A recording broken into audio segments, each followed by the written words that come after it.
Good evening, everyone. It's 7:01. Welcome to ANC3F November 15, 2022 meeting. We're just waiting on just a few more commissioners, but the majority of us are here now. I just want to let me now actually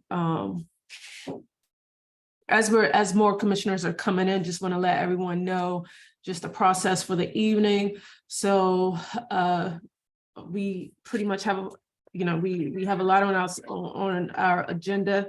So basically what I'll be doing is trying to get us through the agenda, and I've set enough time for us to be able to make sure that commissioners, what happens first is commissioners ask questions, and then we'll get questions from the community. And I try to make sure that everyone gets a chance to ask a question, so that not one person kind of takes up all the time. So if you guys can just be really mindful of each other once we get into Q&A as we go through the meeting. And so with that, I will call the meeting to order. And moving on with the agenda, I'll start with a roll call.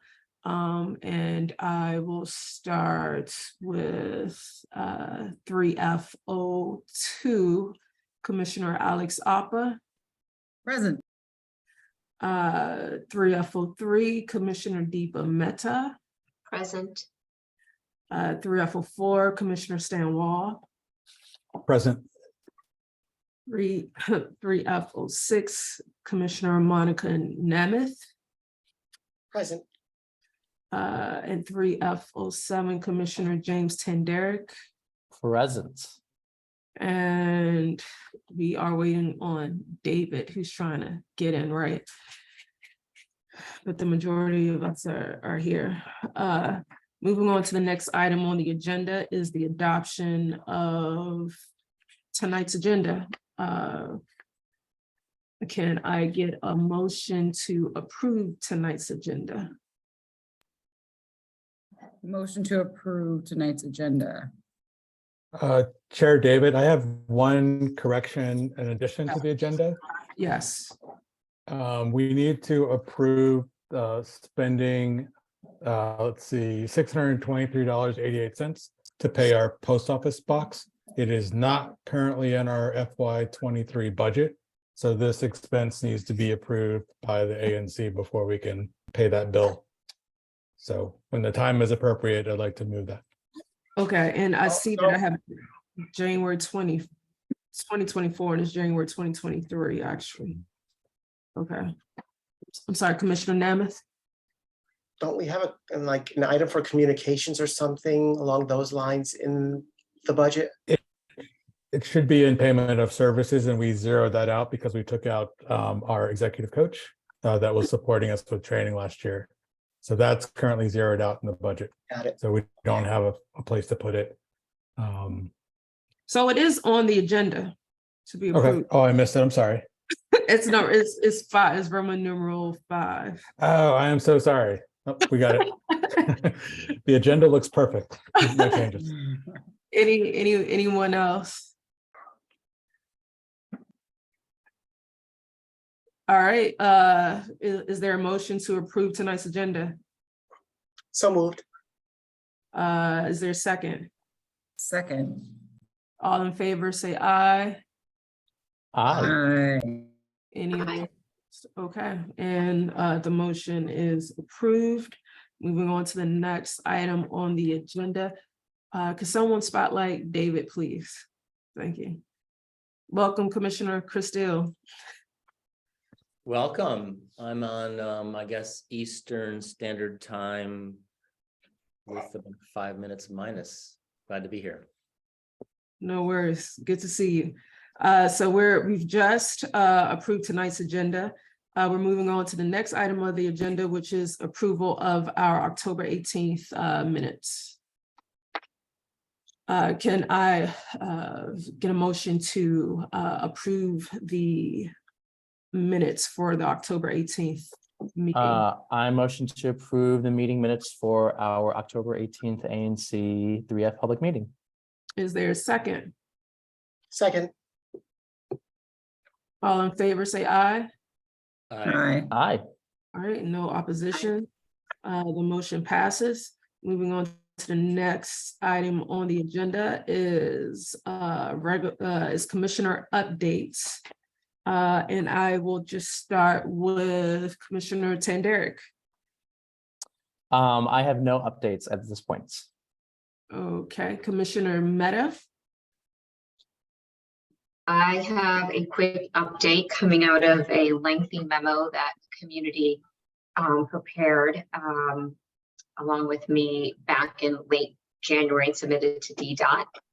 As a result of that effort, we were able to get DDOT to do a study, and DDOT has notified us as of November 8th that they intend to install a three-way stop sign. There's currently one stop sign at this location, which is where the two streets of Fessenden and Linnean meet. But they intend to add two more stop signs to make it a complete three-way stop and any associated parking restrictions near or adjacent to that stop sign. This is not a done decision. There is a comment period where one can file opinions or objections or other thoughts by December 22nd, submissible to DDOT. Following this meeting, we will post this letter by DDOT as a notice on ANC3F's website. And there is a link in the letter to submit comments should anyone wish to do that. Thank you. And I would just add that it's actually already on the website. So if you go to the website and it's on the front page under the calendar. So it should show up for the deadline is December 22nd. So look for December 22nd and you'll see the letter. Thank you, Commissioner Davis. No worries. Commissioner Wall. No updates from my ANC, but we'll recognize and thank DEPA as well as Commissioner Mehta, as well as the Streets and Sidewalk Committee for all of their ongoing work in trying to get some of these traffic calming measures implemented. So we're not done, but it is a great step to start ticking away at this list of things we need to do to make our neighborhood safer. So great work, Commissioner Mehta, and great work to the Streets and Sidewalk team. And I second that. Commissioner Namath. I do not have anything specific for my SMD, though I do want to acknowledge the fact that we had an election and we will have a number of new commissioners. I mean, ANC3F will have a new constitution starting in January, and I see a number of several commissioner elects joining us this evening. And I just want to congratulate the incoming commissioners upon their election, and certainly am committed to a easy transition and helping them come on board as I get ready to end my term on ANC3F. Thanks, Commissioner Namath. I wanted to wait just a little bit because, the Board of Elections will, they'll certify the results on November 30th because we do have a competitive race going. So I want to make sure that we just wait until the final numbers come in so that we're just all on the same page in December. So I'll reach out to all the new people before the December meeting so that you can introduce yourself at the December meeting. But thank you for that. Commissioner Appa. No major updates from my SMD. Thank you. And Commissioner Castile. No updates either, but I also want to second what Commissioner Wall said about the Streets and Sidewalks Committee. They've been a wonderful committee to work with for the past couple of years and before that. So they've been really one of the workhorses for our community to try and make the streets safer. So kudos to you who are out there. Bob and committee done great work. So thanks. All right, thank you, commissioners. Moving on to the next item on the agenda is now approval of FY 2022 Q4 financial report. Commissioner Wall. Yes, we had delayed on submitting this for our approval due to some errors in the spreadsheet from OANC.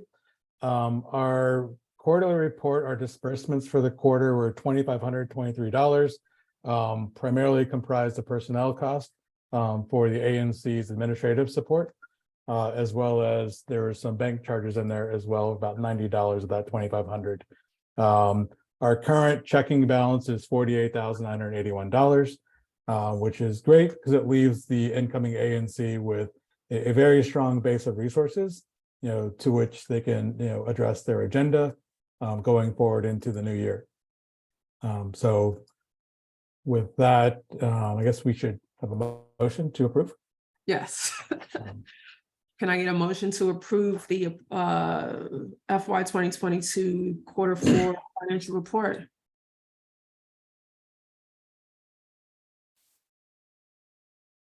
So moved. Thank you. Monica or Alex, can I get a second? Second. And all in favor, please say aye. Aye. All right, and seeing no opposition, the motion passes. Thank you, Commissioner Wall. Well, sticking with Commissioner Wall, to the next item on the agenda is the approval of yes. Before you move on to the next item on the agenda, this just something for you to file away, Commissioner David. The OANC now has a new permanent leader, Yes.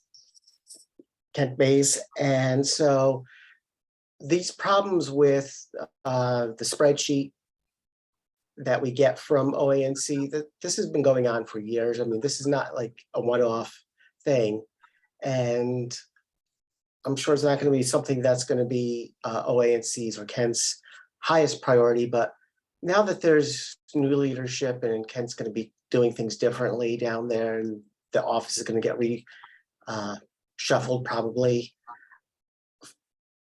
This is one of those things that I think you should poke the office about, like, hey, maybe this financial process needs to be reinvigorated or done differently, because this is certainly has been an ongoing problem for us. I don't know about other ANCs, but certainly we've dealt with this for ever since I think I've been on the ANC. Yeah, I mean, he started already, so definitely. Yeah, Yeah. Yeah. You got another month. You could definitely reach out to him. I will, but it's, Still I will talk to him about it, but just, this is one of those things that one conversation is not going to be enough. Yeah, So yeah, and I'm sure everyone else is probably saying the same thing, but I'll reiterate that with him as well. Thank you. So moving on to the next item on the agenda is the approval of UPS box office payment through, is it through January 2024, correct? That's correct, yes. Okay, so it Yeah. is correct on that, on the, Correct. okay, Yeah, and as I mentioned earlier incorrectly, like it's great to have this on the agenda. We did not include any expenses for purchase of services, of which this would fall into that category. So in order to pay this bill, we need to get ANC approval to make this expenditure that's not in our budget. So I am seeking ANC approval to pay this bill to UPS Store of $623.88. all right, and I will make a motion to, well, can I get a motion to approve? So Can I get a second? Second. Okay, all in favor of this approval for the UPS box office payment of $623.88. Aye. Thank you. And the motion passes. Moving on to the next item of the agenda is committee reports. Have we got anyone from the Streets and Sidewalks Committee? And if someone could help me. Yes. This is Bob Bob Dealing. I am here and I'm glad to give a quick report. We meant to meet last week, but had a little technical difficulty. So we're going to meet tomorrow, actually, as our monthly meeting. And of course, there'll be new commissioners, as you noted. So one of our goals will be moving into the new year to get to know the new commissioners and to keep them informed about everything the committee has been doing over the last few years, which several of you have noted. There have been some successes. We're glad about that. So we'll keep on working on the issues we have been: traffic calming, pedestrian safety, etc. If anybody knows anyone who wants to join the committee, please send an email to either me or Paul Harrison, who is serving as co-chair, and be glad to answer any questions you have now. Or that's my report. Thank you. Thank you. And what's the email address? Well, that is a good question. We both use our personal email addresses. So maybe it'd be better to send a request to one of the commissioners and then they'll forward it along to one of us. I think that's the best idea. So any of your constituents who want to join the Streets and Sidewalks Committee, please let us know. Let Paul or let me know and we'll put them in touch. Thank you. Perfect. Thank you, Bob. Okay. Have we got anyone from the Parks and Watersheds Committee? I don't see Erica Rosenberg. I know we were part of the issue with Streets and Sidewalks. They had a meeting at the same time. And so Streets and Sidewalks graciously stepped aside, but they had a good meeting earlier this week or last week. And so there'll be some reporting out of that later on with the Hearst Park and Pool resolution. All right. Thank you, Commissioner Christie. I'm sorry, if I forgot one thing. There is one thing that we talked about at the committee that's sort of related to the Hearst Park and Pool, and that the geography is interesting. It was located in ANC3F, or soon to be ANC. I think it's either 3A or B. But the point that we were coming to is that particular issue crosses several ANC boundaries, and I know there's an interest in some of the members of working with some of the neighboring ANCs like ANC3C and the two other ones. And so that's something that I think I'm going to broach, meaning I'm going to reach out to some of the other commissioners just to see if there's an interest in that. And then I think it's at some point it would be something for the new ANC3F to consider. I think it's particularly with the Hearst, it's not just unique to the Hearst Park and Pool, but here's a committee that deals with watersheds and parks and that again cross several ANC boundaries, and so there's an interest in working together and trying to figure that out. I don't know if I've ever seen it elsewhere before, but for some of the work that we did on the Connecticut Avenue study, but I know there's an interest in trying to figure out some way to do that. So I guess stay tuned. And hopefully in the new year, that may be something that this ANC would support. Thank you. Thank you. We got anyone from Schools and Universities Committee? I can speak to that. So we had our meeting a couple weeks ago.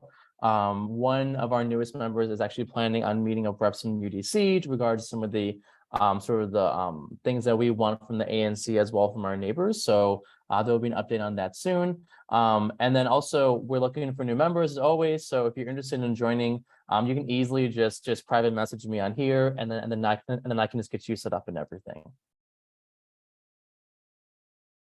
Thank you, Commissioner Tender.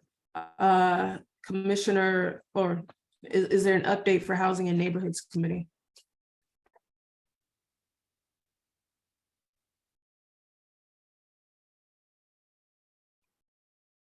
I don't see anybody. I don't see Ryan Keefe from the committee, but I know that's also a committee that's looking to get new members. And so again, that's something that in terms of what the ANC3F can work on in the coming year. That's probably a committee that could use some new members. Thanks. Thank you, Commissioner Crystal.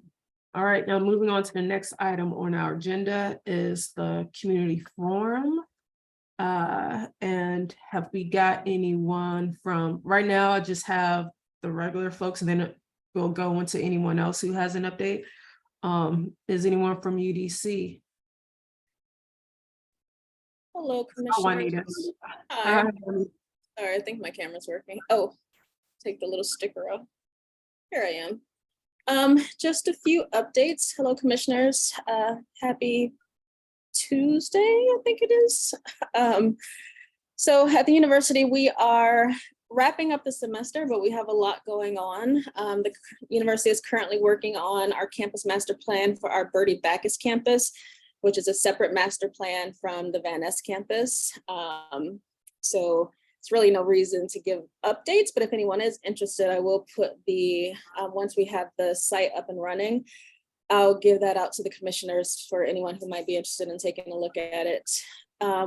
Last week, we held our annual Veterans Day program where Captain Angelina Garland was our keynote speaker. Captain Garland was the first, I believe, African-American captain to escort the First Lady into the inauguration last year. So it was pretty exciting to have her on campus. Another exciting thing, our School of Engineering and Applied Sciences won a $1 million research grant for the work that they're doing on climate change. And I will put information about that in the chat. Regarding the presidential search, we have hired a firm that is going to assist us with the search. We've already started, well, they've already started assessing university faculty staff on things that, and students on qualifications that we are looking for when it comes to our new president. I will put information in the chat for anyone who's interested. There is a presidential webpage for anyone to go to get up-to-date information on what's happening with the search. I can say that I have received confirmation from our chief of staff that there will be, once the final candidates have been chosen, there will be community forums where the community members all over DC, whoever would like to attend, will have an opportunity to ask the candidates questions and give feedback on those candidates as well, which is something that I don't think we've ever done in the past. So we're really excited about that. Let's see. Other than that, there's just updates that are in the UDC Forward newsletter that I'm going to put a link in for. And then also I'll add an additional link, the same one that I added last time. If anyone would like to be added to the mailing list for the UDC Forward, you can sign up for that as well. So that is all I have for now, commissioners, unless someone has any questions. Has anyone got any questions? I see a question in the chat. Has the university explored keeping the Martha Jackson Jarvis Music of the Spheres sculpture somewhere on campus? I honestly don't know where we are with that, but I will get an update as soon as possible. I know a couple of people who, well, one particular person who is not, they live in I believe, Montgomery County. They're interested in one or two of the spheres. I don't have an update. I will get that as soon as I possibly can, however. Okay, and I see David Bardine has a question.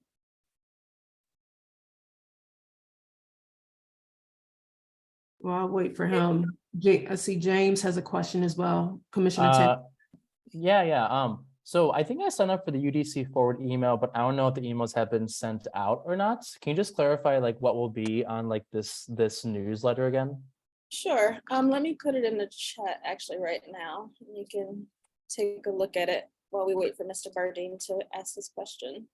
I don't actually have a question for Ms. Gray. I hope to have a chance to make a comment of my own, but I could add on the Music of the Spheres. My understanding, from talking to your general counsel, is that it's complicated to dispose of it. If the university were to decide they wanted to sell those things that have a process they have to go through, but you haven't even begun. So I think that's somewhere down the road. a good ways down the road. But that's my reason that my hand is up, is I hope I have a chance when other people have reported to you to raise a separate matter. Okay, thank you, Mr. Bardine. Okay, well, thank you, Juanita, for your update. Thank you.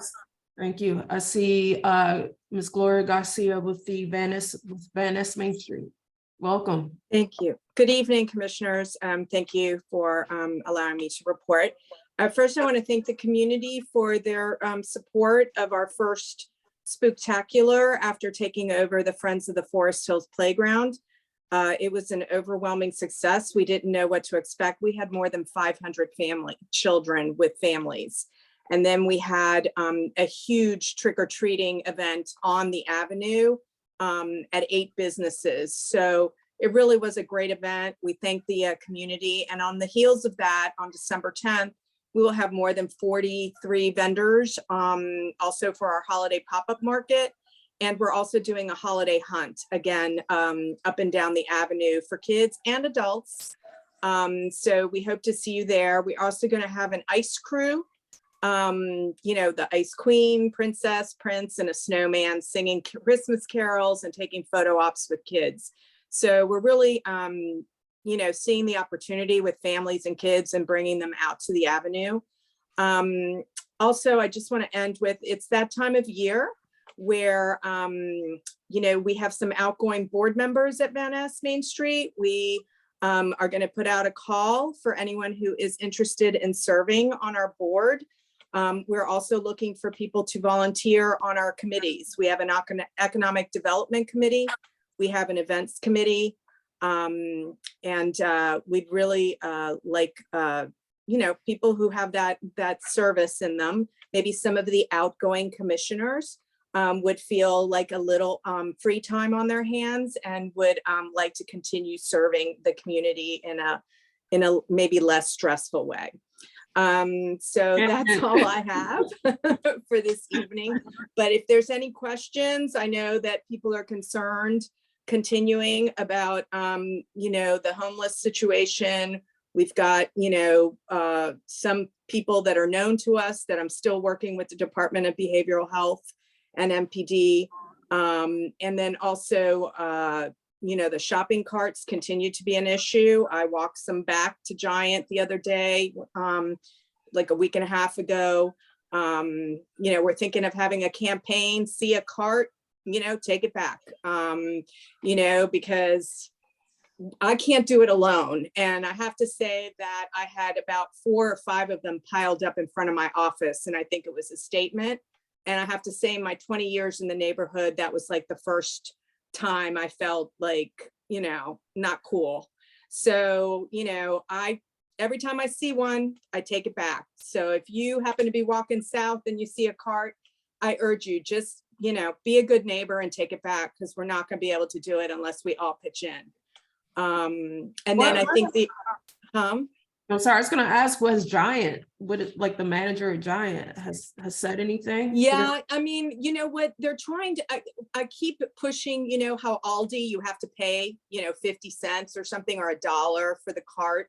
Safeway has similar situation, you know, solutions at urban Safeways, you know, but he's up on, he's, you know, he's got to deal with corporate, which is, you know, no longer a local company. It's a big, you know, global company. So, you know, I keep working with him. I mean, he understands it's an issue, but they don't have security and they don't have any type of, you know, safety system, like, you know, that they literally can't make it out the door because there's either an electronic block or that there's money, you know, involved that you have to pay for a card.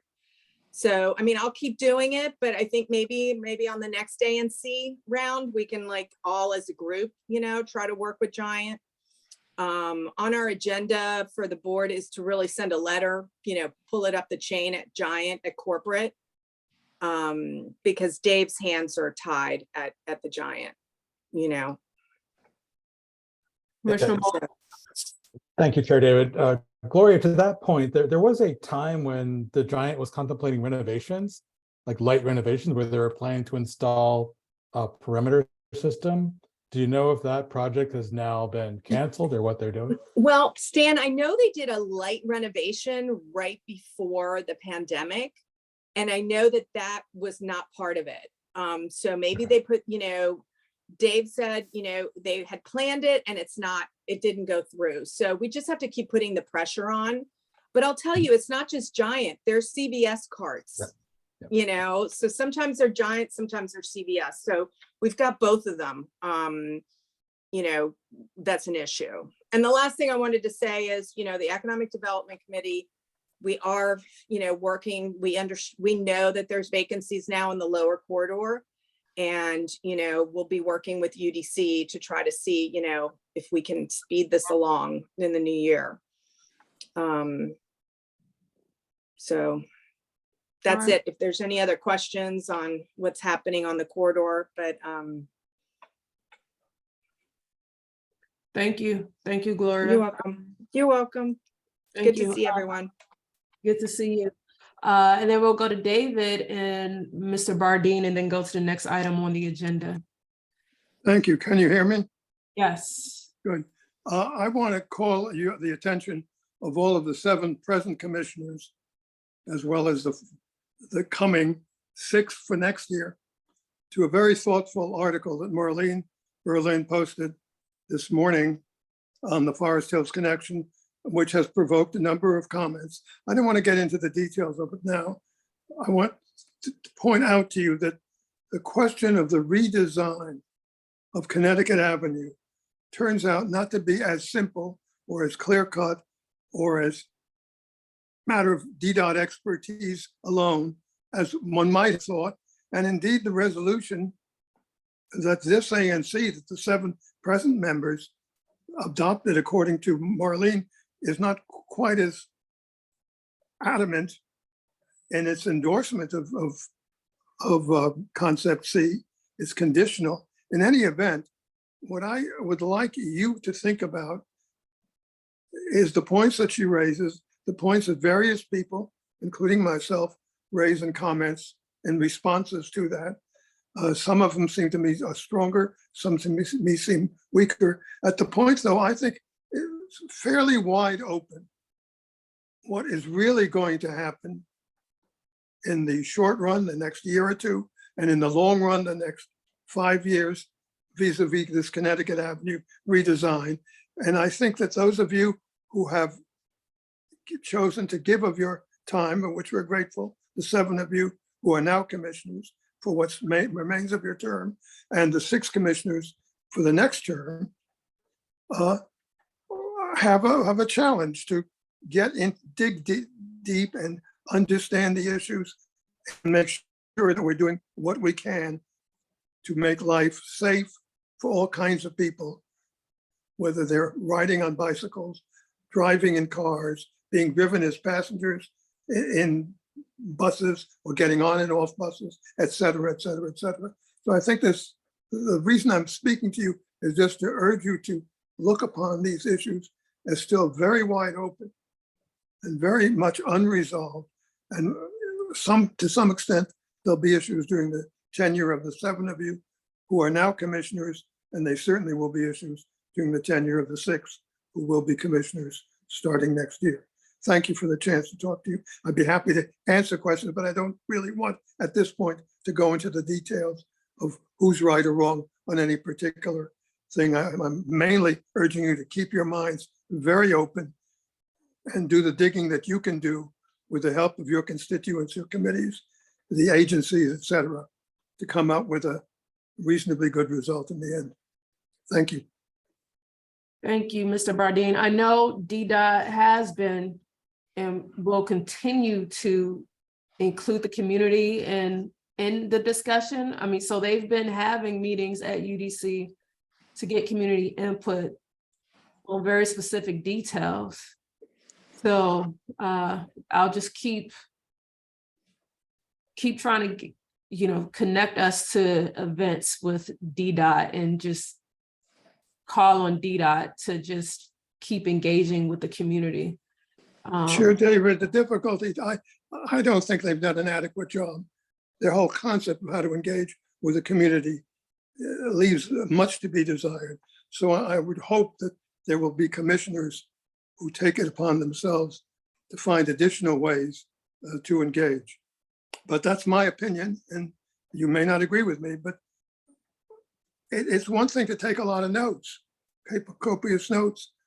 It's one thing to have their toolkit suggesting things like metered parking on the side streets, which doesn't seem to me to be a great solution for us. But you need imagination and creativity and people from all of the communities involved. And I don't know whether DDOT will provide that unless Mayor Bowser orders them to do it, or the commissioners can persuade them to do it. All right, thank you for that feedback. Mr. Bardine. Now moving on to, did any other commissioner have any comments? All right, moving on to the next item on the agenda is Commander Bedlian, who will give us updates, citywide updates on what MPD is doing to address crime in the city. And he'll be able to touch a little bit on what's happening ANC3F as well, but really wanted to hear from him about citywide efforts. Welcome, Commander Bedlian, and thank you for everything that you do. Good evening, Commissioner David. Good evening, fellow commissioners. Thank you for having me. Appreciate the opportunity to update you on some of the progress and challenges we're facing as we wrap up 2022. So just to kind of summarize where we were in 2021, we experienced some violent crime challenges in 2021, as I think everyone on the meeting knows. There was a 15% increase in homicides, an overall 3% increase in crime, and a 3% increase in violent crime. Under Chief Conti's leadership, we've implemented some programs that have proven somewhat successful and are continuing to develop positive results, but we also don't want to be complacent. One of those programs that was launched as we rolled in 2022 was to get homicides down. And approximately 62% of homicides the previous year occurred in two police districts, District 6 and 7, which are approximately Ward 7 and 8. So we focused on the areas among those two districts where we saw the highest percentage of homicides, and we rolled out what we called our Homicide Reduction Partnership Program. And what we did in the program was we intentionally sought to engage year-round all our key community partners. Now, you may have heard in previous years we've done summer crime initiatives going back to about 15 years. So it was basically implementing some of those same strategies, but throughout the calendar year. And thankfully, we are down in homicides right now. At this point last year, we were at 195. Right now, we're at 182. So while, of course, it goes without saying, and I know you all feel the same way, no homicide, no violent crime is acceptable. We are grateful that we're getting the numbers down. We want to continue to work and make that our laser focus. In terms of overall violent crime, we're also down in this point in 2022 compared to 2021. The one area where we've seen challenges are robberies. So for example, overall in the city, we're up about 5% on robberies at this point in 2022 if you compare it to last year. However, in the second district, we're just about even, and it's two districts that are leading the increases in robberies this year. It's the first district and the third district. So grateful for some of the progress we've made. In fact, the second district is also currently leading all patrol districts with a crime reduction at 11% right now. So in your neighborhood and in the surrounding second district, we're seeing some positive results. Some of the other programs that Chief Conti launched in 2021 involve a two-pronged strategy. There's person-based crime fighting strategies and place-based crime fighting strategies. And both of those principles were melded together and a series of programs were launched. So for example, we launched what we call the NIBIN Investigations Unit. NIBIN is an acronym where essentially it's the National Integrated Ballistics Information Network, where shell casings and other firearm evidence are compared throughout regions and throughout the country in partnership with the ATF. So we dedicated a team of detectives to work alongside the ATF and with some of our partners in the city to supplement our investigations about where we were seeing these shootings taking place and how they were linking. So for example, you may have a shooting where a shell casing is recovered in one neighborhood, and that's processed for evidence. And then a short time later, you make an arrest with a firearm. And it's determined through scientific evidence that that shell casing at that scene of a shooting is linked to the firearm arrest that we had. So we're comparing those, and we're developing cases that we can submit to the United States Attorney's Office for successful prosecution. So this is one partnership with our federal and local partners that we're seeing some positive results, and we're seeing our prosecution rates improve. Another area that has been both place-based and person-based is the community-focused patrol unit. So this is a team of mountain bike officers that either ride, if they're not riding a mountain bike, they're riding a scooter. And they're going to areas based on real-time analysis of where crime is cropping up. And they're out there patrolling visibly with the community to get our community engagement at a higher pace. This was something that Chief Conti launched last year. And if you've seen social media and you've seen MPD, you've seen those officers. They're out there every day on bikes. They're engaging at rec centers. They're engaging in neighborhoods. They're patrolling through alleys in a more visible way that allows us to prevent crime. And it's been a very successful program. A few other units that were launched were our Violent Crime Impact Team and our Violence Reduction Unit under our Violence Crime Suppression Division. These are two units that are focused on real-time investigations and also supporting our detectives in identifying the individuals who are driving crime. Both have been successful and working with our federal partners. I think most of you know that in terms of people who've been convicted of crimes, it's under the supervision of CSOSA, which is technically a federal agency.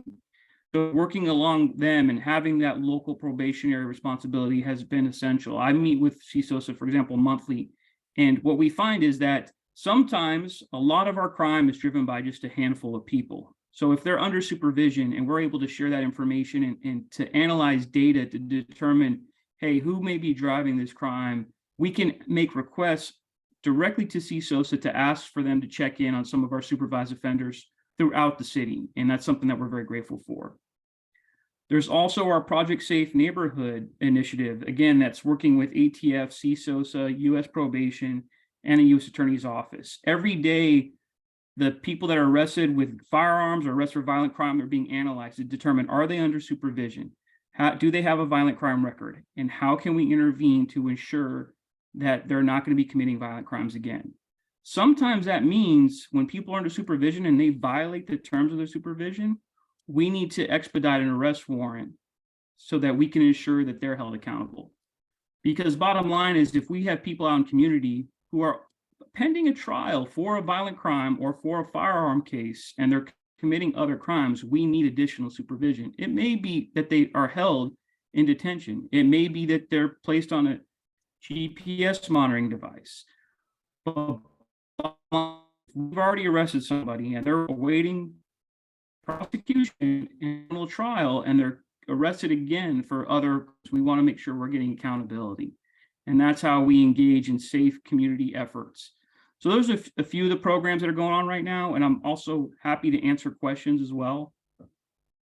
Thank you. Thank you so much for that. So what we'll do is we'll go to commissioners and then we'll go to community for questions. Commissioners.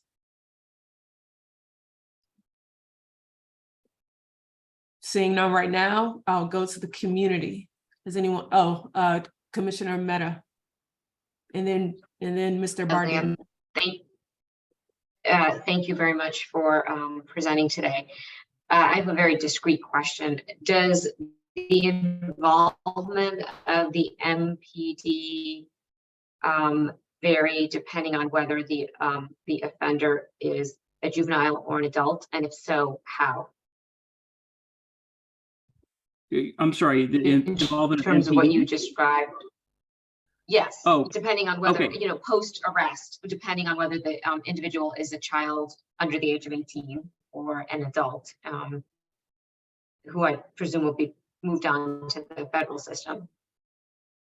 That's a great question. So it's helpful if I break down the area of responsibility when it comes to our prosecution process in the District of Columbia.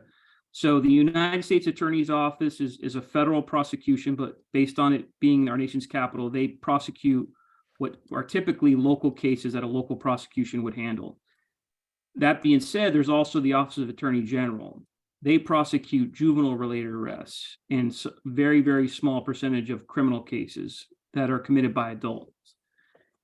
When a juvenile commits a crime, MPD is still very much involved in the engagement post-arrest, but we don't incorporate our federal partners unless there's a federal applicable charge. We incorporate our local partners. So for example, there is a program within MPD's Youth and Family Services Division called the Youth Creating Change, and we partner with DC Rex. We identify officers that have developed good relationships within their patrol districts, and we have them participate in this Youth Creating Change Academy so that officers and young folks, young juveniles who are participating will develop better relationships with our officers. There's also a series of mentoring programs. And we also engage the Office of Attorney General. So not too long ago, I think it was early 2020, we had some changes in policies related to how we incorporate the Office of Attorney General in a hotline review of cases involving juveniles, because we were making an intentional effort to arrest less juvenile respondents when they committed crimes. So the OAG hotline is something that we incorporate to determine best practices to move forward should we encounter someone who's under 18. So to answer your question, yes, and we just incorporate different aspects of local offices here in the District of Columbia. Thank you for that. Mr. Bardeen and then Commissioner Appa. Thank you very much, Commander Bedley, for your very professional presentation. I want to ask you about the parole board issue. I don't know if this is something that you can get into or speak to or explain. I'm very much concerned that we seem to have missed an opportunity, the mayor and the council, to do something to take over the parole function from this federal body, which we had a chance to do, and now it looks like it's going to be put off for at least 2 years. How does that look from where you sit? Is this an area in which MPD has advisory roles or is affected? Could you tell me about that? That's a great question, Mr. Bardeen. Thank you for asking that. So when it comes to working with our partners, we don't often get to choose whether it's federal or local based on their area of expertise and their jurisdictional authority. What I can say is we've had very good working relationships with both our federal and local partners. So when it comes to supervision of people who are on probation, meaning they've made arrests, they've been convicted in court, and they're serving a sentence where they're not in jail, but they're under probation. That falls under a federal agency, CSOSA, Court Supervised Offender, I'm going blank on the other S, agency. And so I meet with them monthly, and one of the things that I do in my your local Lieutenant Williams, and your local Captain Bridges, all my management team, is we look at our crime every day. And while some crime we can't determine who specifically committed it, we do know the areas and we do know the offenders, and we essentially monitor areas of concern if we think one of our offenders may have committed it. And we share that with CSOSA, and we go back and forth on an individual. For example, if an individual is under supervision and they're not engaging their probationary officer, we can ask CSOSA, could you take more proactive steps to get them engaged? We're not saying that they're committing the crimes, but if we're seeing this crime going up in the area and you're telling us that you've lost contact with them, we need a little bit more. Sometimes it escalates to the point where they may be in violation and the judge has issued a warrant for the arrest. If that takes place, I'm sharing that in real time, absolutely sending it out to all our officers so they know. There's one person that's heavily active in your area who's had a lot of law enforcement contacts. I'm not going to say who that person is, but I'm sure many of you know who that person may be. And while we don't always incorporate all our partners, if that person's out, we certainly do share information with those that have a role in that person's life. So to answer your question, Mr. Bardine, we want to engage any partner, local or federal, to make a difference, right? Because that's what it's about. If it's just a few people commit crime, if we can impact that one person, then we're going to see positive crime results in the area. Thank you. Another, Oh, sorry, Mr. Bardine. I have to move to Commissioner Appa and then Amy to make sure that everyone gets a question in. I'm sorry.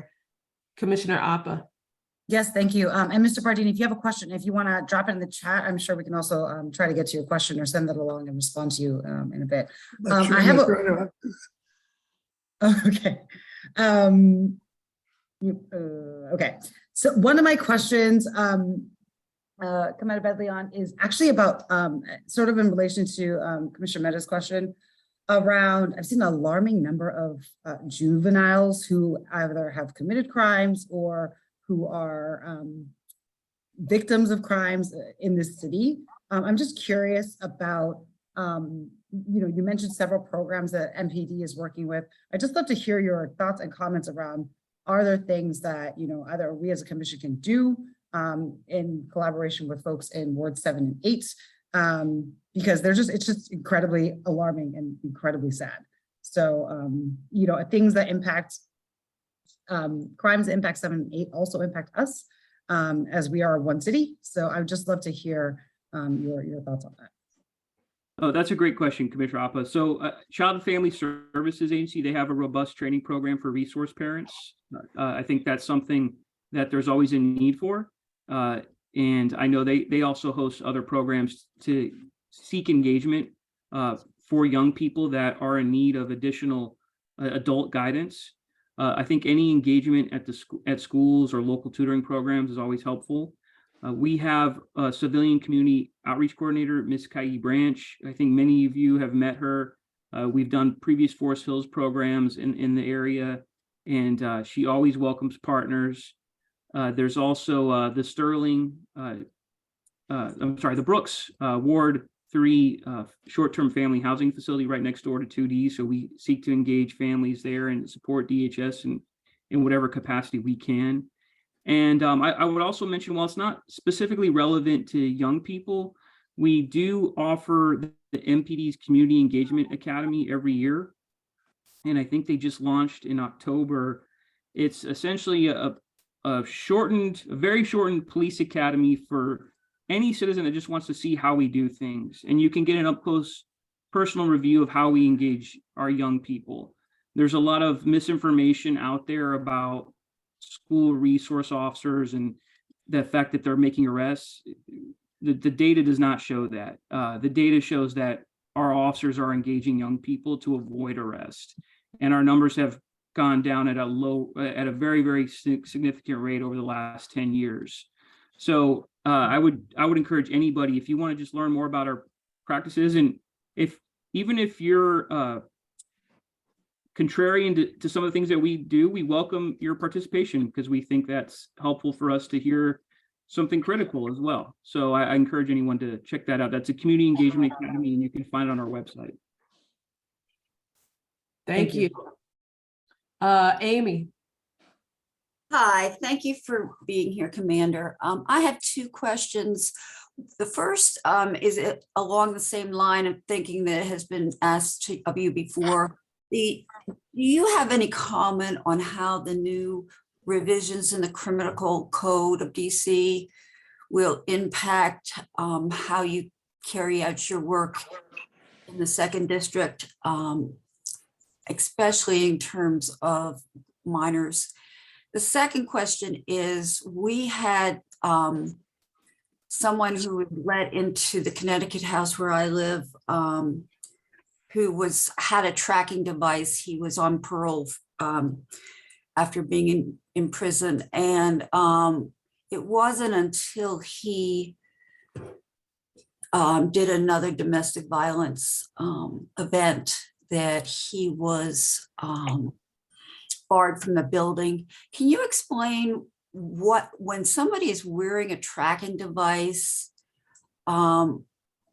is that person being tracked not to be allowed into facilities where they might commit another violent crime, before it happens. So that's the two questions, and the changes of the criminal code, how that will affect us, and secondly, about people wearing criminal codes being let in, wearing tracking devices being let into buildings. Thank you. Yes, thank you, Amy, for the question. So to answer your first question, I'll echo what Mayor Bowser and Chief Conti has said about reducing sentencing for violent crime. We've had some significant challenges with crime in the last 2 years. And I agree that now is not the time to reduce sentencing for violent crime, robberies, carjacking. And I think that's something that it needs greater consideration. The other point of concern is this notion of guaranteeing a jury trial for every misdemeanor. I can tell you from being in court myself as a witness, being in court as a member of a jury panel, never selected, but always getting my 2-year notice. The system is overwhelmed. The U.S. Attorney Matt Graves can tell you that they are completely overwhelmed when you have that kind of shutdown, and then that revamping of everybody should have a jury trial for shoplifting, for every misdemeanor offense. The system will be overwhelmed. So those are two very, very big concerns. And again, I just would say, if you look back at in the District of Columbia and some of the crime challenges we faced, to suggest now would be the time to reduce sentencing for violent crime is just not a good approach. We've expanded the ability for people to get firearms legally. So when someone commits a crime with an illegal firearm that's not registered, that needs to be taken seriously. So that's my general sense of the criminal sentencing. And I know there was a vote today. I don't know if anyone has an update on it, if it passed, but those are my concerns. And as far as the GPS monitoring, so that is not something that we look at real time. We don't have that authority. But when it's related to a criminal investigation, there are certain windows of opportunity where we can see if there's a nexus between crime. And sometimes supervision agencies will put restrictions in place for those on GPS monitoring as well. Thank you, Commander Bedley, and we are at time. Thank you so much. Are you able to stick around just a little bit to answer some comments in the comment in the chat? Yes, I'll type some responses in the chat. Is that best? Yes, please. Okay.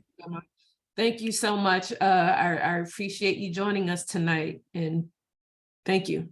Thank you, everybody. Moving on to the next item of the agenda is we've got Mr. Tony Towns, the Assistant Attorney General for the Civil Rights Section, Public Advocacy Division for the Office of the Attorney General. Mr. Towns, welcome. We will spotlight you in a moment. Sure. Welcome, and you're on. Welcome. I'm really glad to be here tonight. I want to thank you all for the invitation, especially to talk about the Darrow case. Yes. Which is a case that we're very proud of. It's one of our first cases that we've taken all the way through settlement, and we received the highest civil penalty award in U.S. history in a housing discrimination case in this particular case. So we're really proud of it. Because time will only tell, whether we've stopped that type of conduct in the city, but I know that people at least are on notice that we're in the District of Columbia. We do not permit housing discrimination of any sort, whether it's source of income, race, whatever. And so I guess in the invite, you asked me to come and talk about the suit itself, I guess some background of it. And so this case, all right. So maybe I'll go through that for maybe spend about 5 minutes really talking about the case, and then just taking questions from that point. Thank you. Is that fine? All right. Well, this lawsuit was filed in the DC Superior Court back in 2020 against several defendants: Darrow Management Services LLC, Darrow Realty LLC, Carissa Berry, who was the president of Darrow Real Estate and Darrow Management, and Infinity Real Estate LLC. And we also brought in 4 additional defendants who were who basically own the parent company of Darrow Management and Realty. And the suit was brought for violations of the DC Human Rights Act, as well as the DC Consumer Protection Procedures Act, based on their violation of source of income discrimination in districts. Specifically, they discriminated against voucher holders in several ways, from their the way that their financial criteria. They made it such that it was almost impossible for voucher holders. They advertised in several online platforms that they didn't take rapid rehousing, which is a little different from the Section 8. Rapid rehousing vouchers were vouchers issued by the Department of Human Services for homeless people who are transitioning from the street to a different environment. They also have just refused to work with Pathways to Housing and several other housing programs whose vouchers were not necessarily the Section 8, but they were government subsidies and still protected by the DC Human Rights Act. At times they were charging higher security deposits or even security deposits, where they had a policy where if your credit rating reached a certain level, if you were a non-voucher holder, you'd have to give a security deposit, where their policy was all voucher holders, whether your credit was great or not, you had to give security deposits. They even paid a higher commission to the salespeople for working up applicants who were non-voucher holders, despite the fact that there was a lot more work involved in leasing up a voucher holder. And so we went through discovery in this case and depositions. And as a result of this work, about 2 years, we received a $10 million penalty award, as well as injunctive relief. One, where none of the persons involved in this case can own a real estate management company in the District of Columbia ever again. The president of the company voluntarily gave up her license for 15 years.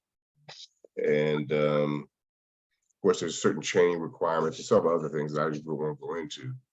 But we're really happy about this result. Couldn't happen to better people. So what does that mean? So I just have a quick question, and then I go to just Karen Caston. But what does that mean for people who? So we have Darrow buildings in ANC3F. What does that mean for people who live in buildings now under Darrow? Well, you're going to be under a new management company for the next probably 60 days. I forget the name of the company who they have chosen to take over for them, but they are a licensed management company in the District of Columbia. Borger Management. Borger, that's it, yes. Yeah. Okay, Karen, your question. Yeah, just if I may, a couple of questions. Sure. What I'm confused, because although I understand that Darrow put out some ads that were discriminatory, particularly about rapid rehousing, the fact remains that I live in Sedgwick Gardens, Mr. Townsend, which is a Darrow building. Yes. And beginning at least in 2019, 50% of the residents in this building hold vouchers. So how can we say that Darrow hasn't allowed voucher residents to move in. Maybe you're saying they moved in huge numbers, but they had extra fees. Is that Well, you know, front of it? I mean, that's one question. sure. Let me get that. So that's a good one. You know, go ahead and tell me the second one after 7. I may be able to combine them, I guess. But you want, I'm sorry, you want to hear my second question? Yeah, go ahead. Yeah. Okay.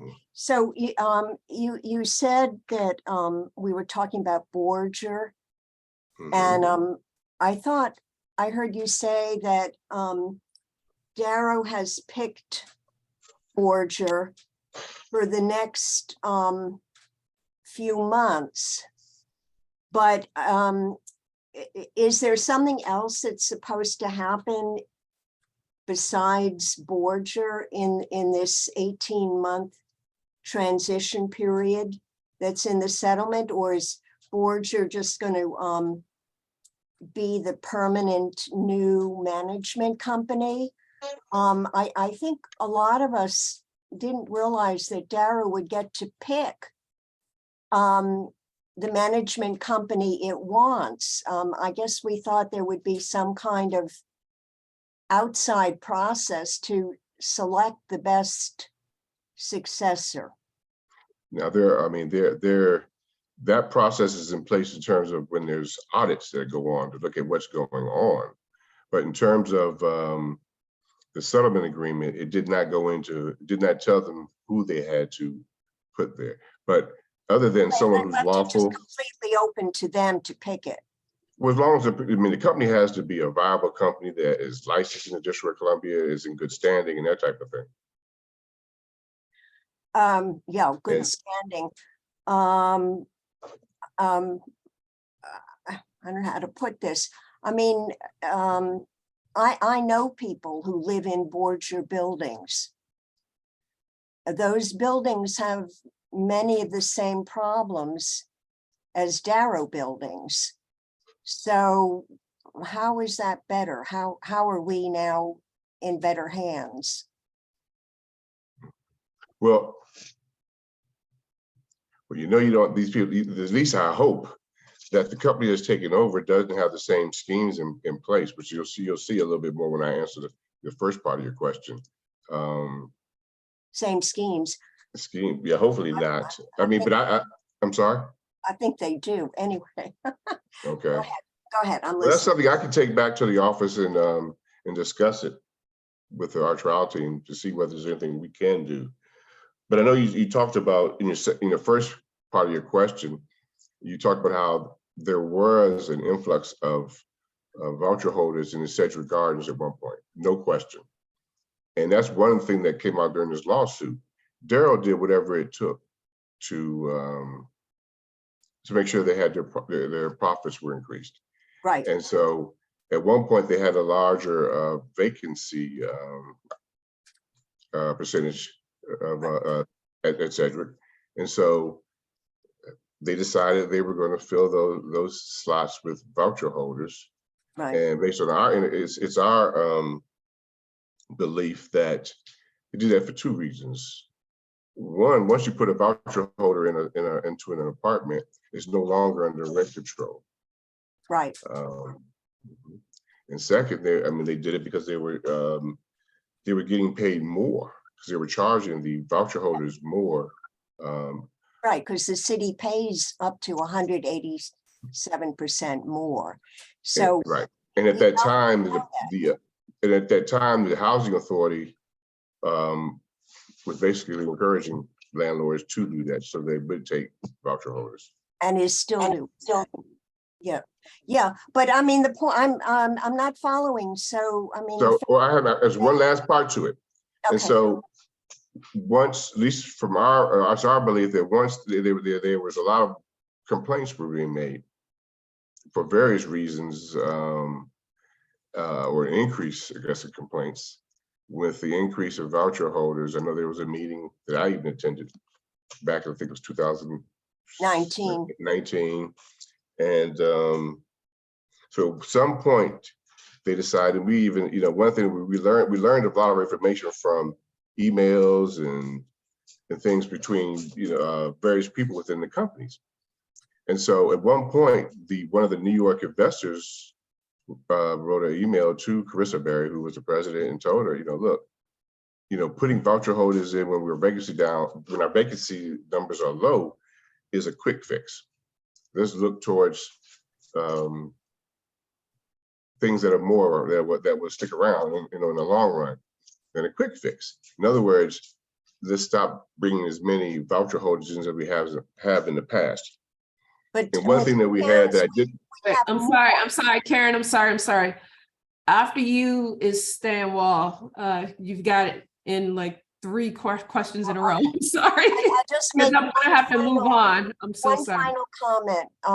We have more voucher holders now than 50%. Well, I understand, and now I'm just going to tell you how the last part of what I was going to say would tell you how that happened. Okay. They originally started reducing. We had a statistician out of MIT that did our actual report and did an analysis of all their work. And at the time, around 2019, 18, 19, the numbers started to go down. You could just see it in the graphs that were done. And then after the lawsuit was filed, in 2020 and thereafter, they started going back up. And that's why you're in the position that's why I guess they're at the numbers that you told us about today. Commissioner Wall? Thank you, Mr. Towns, for joining us this afternoon. And thank you, Karen, for the question you're raising. One thing I do want to kind of, building on the question she was asking, knowing that this problem existed at the DARO and that there's feelings in the community and data in the community that there may be similar issues happening in other buildings, what is your office going to do to monitor things at the DARO going forward? And how might you be able to investigate other buildings to ensure that they're not going down the same path? Well, you mean DARO buildings or other buildings and other? How are you going to monitor DARO buildings going forward to make sure that even under the new management, they're now being managed in a better way? And then how will you, based on the lessons learned there, apply that to other buildings in our neighborhood? Well, the best thing, let me answer the last one first. The best way of doing stuff was to making sure that doesn't happen in the future is to do things like I'm doing tonight. It's coming out, talking about the case, talking to people. Because the only reason why we really learned about what was going on at the DARO properties this time was because of a whistleblower, a person who came to our office who was a former vice president with DARO, who was aware of these, of what was going on there. And they came forward. And that's really the principal way that we find out what's going on. And so we're going to continue to, engage the community, talk to people. I mean, I get calls from DARO management on a regular, I'm not married DARO management, but residents in all the, I guess it was 9 apartments on a regular basis. The first part of your question was, monitoring them. Well, they were, along with the monetary penalty, there also was a host of injunctive relief. Basically, promises that they would, definitely not break the law again, which I know promises are not always looked at greatly, but what it does do, once you're, found liable in the District of Columbia for violating the, whether it's the Consumer Protection Act or the DC Human Rights Act, the second time you're caught, the penalties escalate. Where this time it was $10,000 under the DC Human Rights Act per violation, and $5,000 per violation under the Consumer Protection Act. The second time it goes up. I believe it's $25,000 in Human Rights Act, maybe 10 in Consumer Protection. And so just a mere threat of future sanctions is one way. Then we also there will be certain types of audits going on. Auditing some of the business practices. They're forced to get training in fair housing laws and all, not just leadership, but also the rank and file, everyone. And they have to tell us about they have to report any complaints that are made against them for a certain period of time. Thank you. We've got, because I have you on for like 5 more minutes. So I've got Commissioner Tanderick, and then I've got Amy, Mindy, Kim, and then I know it's not Maria, but It's Harry. it's Harry. Yeah. So I'll get you all in, and then we'll move on to the next item on our agenda. Hey, Tony, thank you so much for being on this call. I think that, it's been really helpful to hear about this case. I guess like piggyback onto like what Commissioner Wall's comment is just like, how do we take what we've learned from the Darrow apartments to some of the other apartments in the apartment buildings in the area, especially when it comes to voucher holders, because there have been like very like hostile feelings towards voucher holders, and it sounds like they really have been like a pawn for property management. So like, is it a case where like rent control should be more like a thing? Should it be a case? I guess trying to figure out like what specific things like should like our buildings and tenant associations like advocate for, so that way there's not like a whole nother like lawsuit like this happening.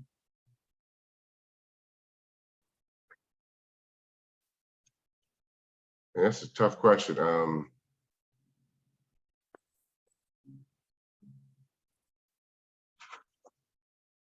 I guess the only thing I could really say at this point, without really going back and really thinking about it in more detail, which I can do, and actually maybe send you all some recommendations, by your next meeting or something like that.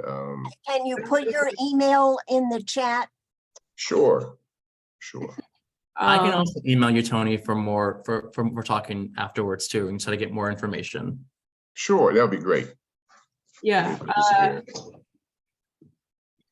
Amy, Mindy, then Kim and Harry.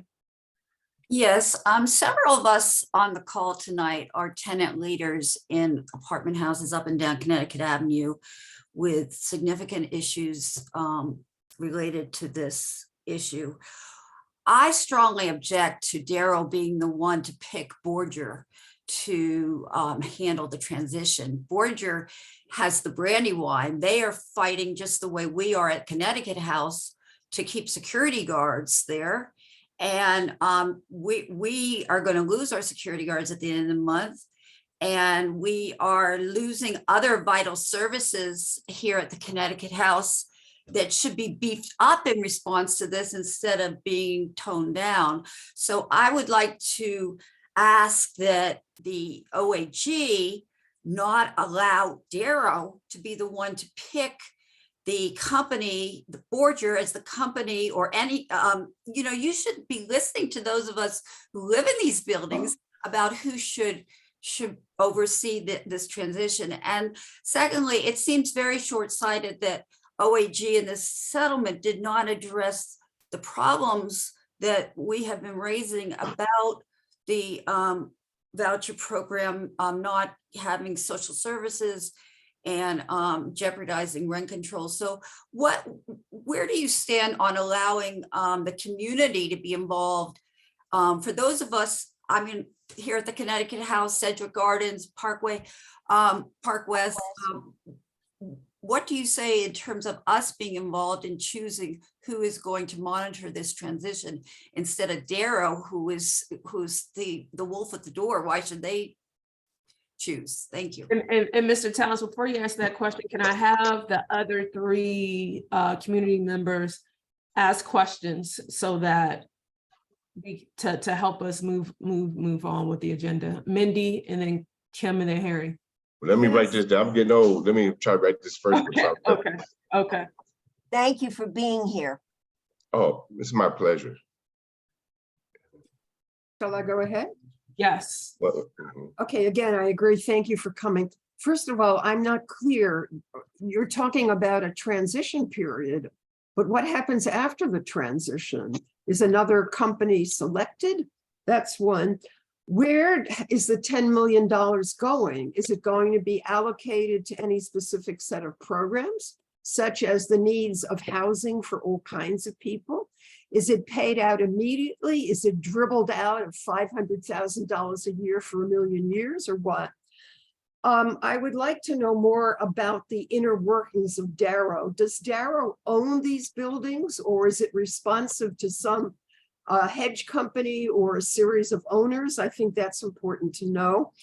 And I also want to underscore what Amy said in terms of what arrangement, I suspect none, has the Office of the Attorney General put in place that the management company have an ongoing relationship with the Department of Human Services to enable people who are certainly entitled to decent housing, but often have some challenges in terms of mental health, which don't enable them to function very well and can create challenges for their neighbors in the building. So what is in place for that? And I'm concerned that probably nothing. So I've thrown a number of questions at you, and thank you for trying to address them. Sure. That's going to be you asked a bunch of them, but I just want to say from the beginning, you know, this was a discrimination case that was filed for one purpose. That was to stop source of income discrimination in the district. You know, unfortunately, you know, when you're selling cases, I mean, it's a settlement you don't get exactly what you wanted from the beginning. You get what you know, it's sort of a compromise from both sides. And so the deals typically may not be 100% great. We focused on, number one, making sure that that group was not going to be managing any property in the District of Columbia ever again. And if you look around at all the, that's a very rare thing that you obtain. And that's where we put our focus on that. So no, and under the terms of the agreement, the OAG does not play a role in choosing the person, the replacement for Darrow. It's so long as that group is, you know, licensed.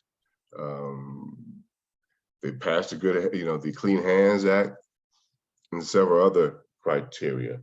Clean Hands Act. In other words, you can't owe money to the government, you know, from the tax person, and things of that nature. But we will, I mean, but there is ongoing monitoring of, in fact, maybe if I just read the, I didn't want to do to you, but I could read all the adjunctive relief. That may be a little helpful. Can we get in two more questions? But you didn't answer my questions. You asked, I could have the 10 million. I can tell you where the 10 million is. That was the first part of your question. Yeah. The 10 million. I mean, first, the 10 million goes to the litigation support fund. So it's being used to support this type of litigation going forward. There wasn't a restitution component in this case because of the nature of it. You know, part of the problem with you know, cases involving advertisements and people who've been turned away is you can't really find the actual individuals because they don't. You're sort of handicapped by the records kept by the defendants, and so to the extent of the voucher holders that we know were paying security deposits when it didn't have to. The ones that we were able to uncover and that the Darrow had record of, they've already paid them back. So restitution was not a component, which it is a component and often in many cases, just not in this scenario. Okay, and does Darrow own these buildings? Who actually owns them? They own many of them. This not all of them. Darrow Realty owns, I forget exactly how many, but a lot of those 12. The buildings. And then they've gotten contracts with others to manage. Okay, and finally, any responsibility of the management company to work closely with social services? I don't recall that. I don't recall that. Okay. in our, in the interim relief. I mean, and it might be we- because of the discrimination case. I'm sorry. Kim, and then Harry, and then we have to move on. Kim? Coming, sorry, thanks. Good evening, Mr. Towns. Is that Good evening. is that John Lewis behind you? Yes. Good man. It was from the voter, I don't know if there were several marches to bring awareness to the last voting cycle, which I participated. Okay, yep. I've met with him a few times and it's always enjoyable. So I think the broader issue, first of all, I'm a condo owner on Connecticut Ave, and the broader issue is that there's an extreme problem with predatory landlords overall. So there's the discrimination side of it with the voucher holders, but on the other side, it's predatory landlords being taking advantage of people. They're taking that 187% payment, which is against the law unless the unit is actually valued at 187%, right? It's supposed to be market rate. And there's the issue of rent reasonableness, which seems to drive these landlords to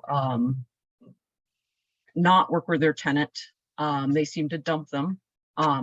It's terrible situations, very violent situations along Connecticut Avenue. And I think we would like to know from the Attorney General's office, how is that going to be addressed? Because HUD is saying DCHA is overpaying, and that side of the issue isn't being really addressed when it comes to DCHA. It's kind of running under the water. But I think that's one of the biggest problems in any area, you know, Navy Yard or wherever, where they're overpaying and the landlord is just taking advantage and making the wait list longer and basically stealing money from taxpayers. Yeah, got some great questions here. You know, that is really a question for our consumer protection group who deals with those kinds of issues. I tell you, the main way that we can help is when you all spot these kinds of issues, let us know about it. You know, the challenge sometimes. How much time do you have? Well, when I say us, I was going to start giving you. Now I'm going to start giving you all some email addresses. Yeah, if you could do that. And then I have one more question, and then because what's going to happen is we're going to keep you on for another 30 minutes when they really need time with you specifically. And so I want to get in one more question. We do have your email addresses in the chat. Okay. So we can follow up with you. Yeah. Harry, your question. I'd like to say that it would be great if we had another 30 minutes with you because you've been terrific in answering our questions. And also I just want to congratulate the OAG for bringing this suit and for winning. It's really a stellar victory, and we should all be very happy with that. I had just a couple of quick questions. One, you said that Darrow was overcharging and significantly overpaying for voucher rents. Do you have extensive evidence that that's the case? Is this? Well, no, I didn't say they were overcharging. They were charging more for voucher holders. Let's say if there was apartment 2A, if it were going to be rented by a traditional applicant, the price would be one price, and normally subject to the rent control. If it were going to a voucher holder, there was a higher price. Now the problem, I think when the suit was initially filed, we were going after that, but I think we backed off a little because DCA, the housing authority, was encouraging the landlords to charge the higher price. Higher than the rent stabilized price or higher than the market price? Because there's they have their own stabilized price might be below market, then there's market, but DCHA was paying up to $26.48 for a one bedroom. Is that what you were finding with Darrow? Yes, I mean they had their own. I mean, DCHA had their own scale of how much, I guess, based on a series of factors. You know, how much an apartment in a particular area with the, you know, the high, was the maximum, median, that type of thing. And they So were you're saying paying, that HUD was correct, that DCHA is paying well above market rates. I know that, I don't know. I mean, I did a civil rights case. So I don't want to, really answer. I mean, I don't know that answer, to be honest with you. Another way at this, you also said that this was a source of income discrimination case, which is right, and I think that this is the heart of it. But is the OAG thought about filing a source of income discrimination case on behalf of non-voucher recipients who can't rent those apartments because the value of the voucher is so much higher than the market rate? So people are being forced out of those buildings because they don't have vouchers, because they can't pay $26.48. Is the OAG considered that? No, I mean, I I have not heard that they have or not. I mean, it's a big office. But I'll tell you, I'll definitely be taking that back. Yeah, I'd love to talk more about it. I'll ask one last thing. You said that Darrow is placing large numbers of voucher recipients in some of these buildings, and we've argued that for a long time. And, you know, is that true? Because the city has been saying that's not true. DHS specifically has been saying, oh no, that's not happening. I think what I said was, I was talking about pre-2019, the number of voucher holders that were in Darrow properties was at a pretty high level. And I don't know the numbers as I sit right here. Yeah, so they're concentrating people in those buildings. Well, I'm talking about spread out through all their buildings. You know, at least I think there were 9 in DC. And all of them The city's been denying that vehemently, that that's happening, but you're saying that it's well, I don't think we're saying the exact same thing. What I was saying, I was talking earlier about what we had to prove during the lawsuit. And that was that at the time that when they were trying to reduce the number of voucher holders on Darrow properties, the numbers actually went down.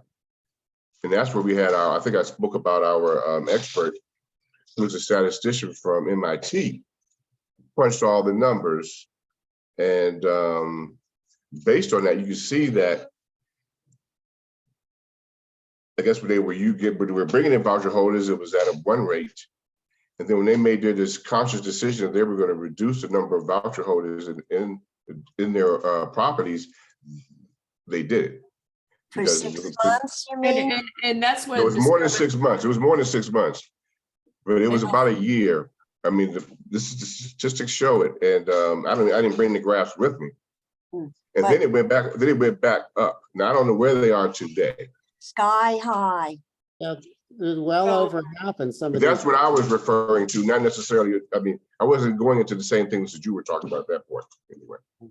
So Mr. Towns, sounds like we need to do like just another meeting with you, which would be great. So what I'll do is follow up with you so we could meet with you specifically on those numbers regarding voucher holders. Which numbers? Regarding voucher holders. Because I know this case was more of a discrimination case. That was our case, was discrimination, right? Yeah, but there's also this topic of the city bringing in voucher holders and not giving other people an opportunity to rent out units.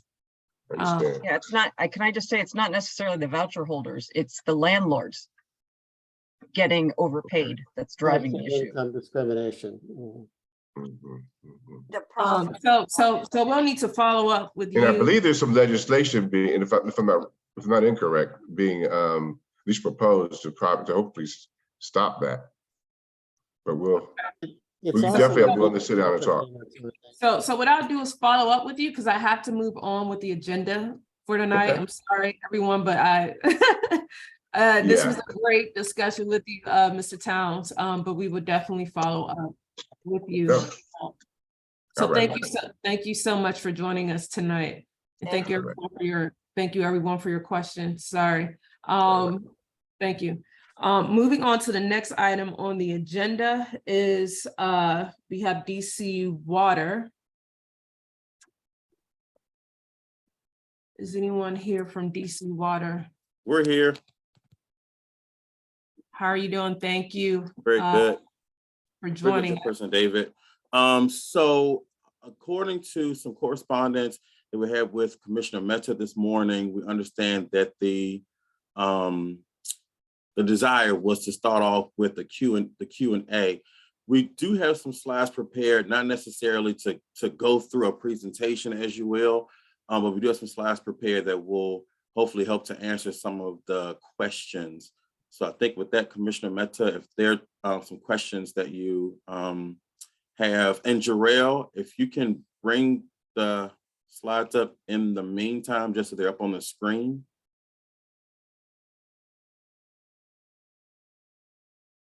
All right. Thank you, Mr. Briggs. Before we get to the Q&A part, the Q&A, which is going to proceed in this instance, as you pointed out, any of the slides that we walk through, because there has been an overwhelming number, there have been over the past month or so, an overwhelming number of questions and concerns regarding various phases of the project, not just the CIPP part of it. I'd like to frame them very quickly and then really, give the oxygen over to the community members who've been raising questions.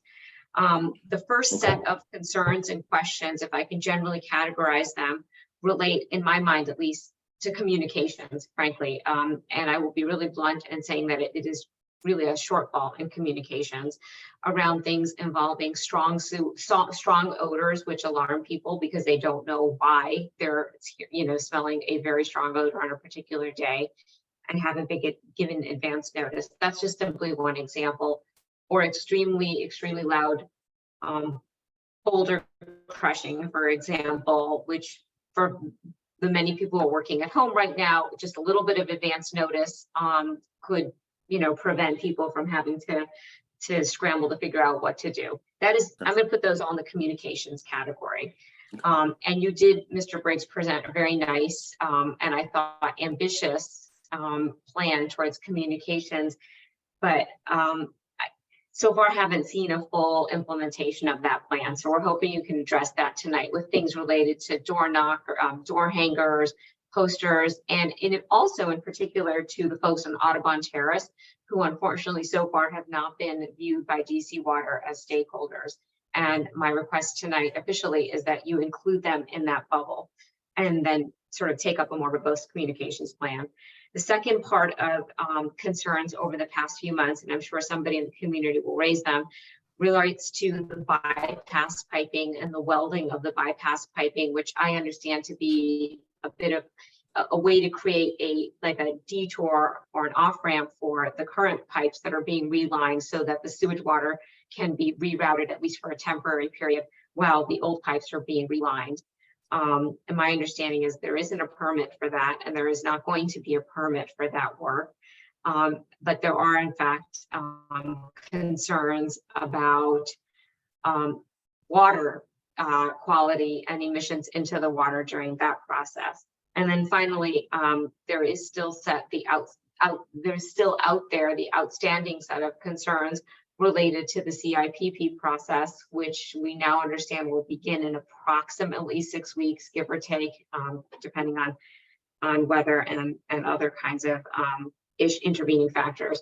So those are sort of the set of concerns. I will note once again that on September 19th, I had transmitted a detailed set of questions that were prepared by one particular community member, Marjorie Scher, along with the advice and counsel of a nationally recognized CIPP expert, Andrew Welton. Those are on the public record, Mr. Briggs. And it would be helpful if you could also sort of, at some point after the community questions part of this, let us know where we stand on responses to those questions. And with that, Commissioner David, I would ask that you please solicit questions from fellow commissioners as well as from community members so that others can speak. Okay. Barack, I believe on our team is on the line to speak to the pending questions. Barack, can you chime in on kind of where we are with the responses to those I believe 17 questions there were. Brock, can you speak to that? Sure, yes. Good evening, everyone. The responses to those 17 items, we are wrapping it up. We are putting the finishing touches on it, and we should be getting that to you sometime this week, hopefully. Peter, can we speak to some of the items such as the odor and the noise concerns? Yeah, this is Peter Tinubu, the project manager. For the odor, it only occurs during rain occurrences. MPS and DOE, they are aware of the situation. My understanding talking with MPS was that those odors occurs when it rains. And my understanding is that they usually come from Metro. It's not coming. We haven't started anything that's gonna. We haven't started CIPP. So this project is not the one causing the odor. It only occurs when it rains. So I know DOE and DC water operations are working on it, but it's not. The odor is not coming from the work we're doing right now. I'm sorry, I didn't understand. Where is the odor coming from then? Because on a couple of days in the past couple of weeks, I've received emails from constituents who are deeply alarmed because the odor was so strong, particularly near, I think it was MS outfall 1. Yes, it's actually come from MSM4, the outfall, but it's not something that we are doing. It's we are suspecting that it might be coming from illegal taps, but we're not sure. DC Water is investigating operation folks, people with sewer work. And DOE, during rain period, they usually put a monitoring. So they are investigating too. So there's 2 entities that is investigating those odors. So we are working on it, and I spoke with them. I spoke with Josh about it, but it's not something that we are doing as part of this soapstone sewer project. We haven't started anything that is going to create odors. So it's not part of what we are doing. It's an existing situation. So National Park Service knows about it. DOE knows about it. So, but there's an ongoing investigation going on, but it's not part of this project. We are not concerned.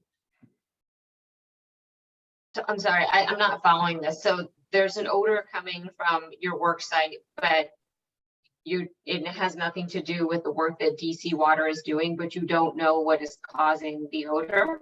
Is that what I understand? That's correct. That's correct. National Park Service said this has been ongoing for a long time. They've been working with DOE and DC Water operations. So it's not something that the odor only occurs when it rains.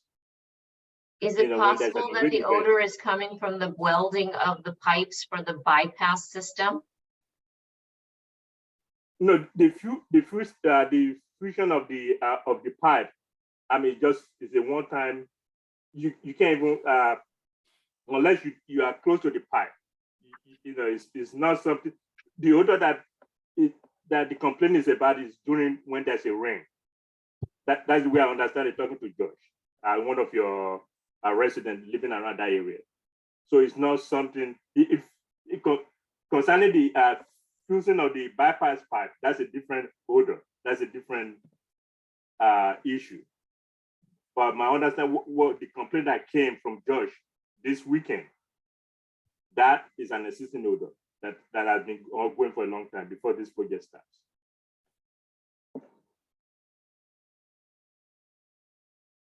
Okay, we're not going to go past 9 p.m. on this. So what are we doing? Are we going through the slides? I know, Commissioner David, I would like to ask you, if no commissioners have questions, I would like to ask you to open it up to the community so that we don't run out of time for their questions.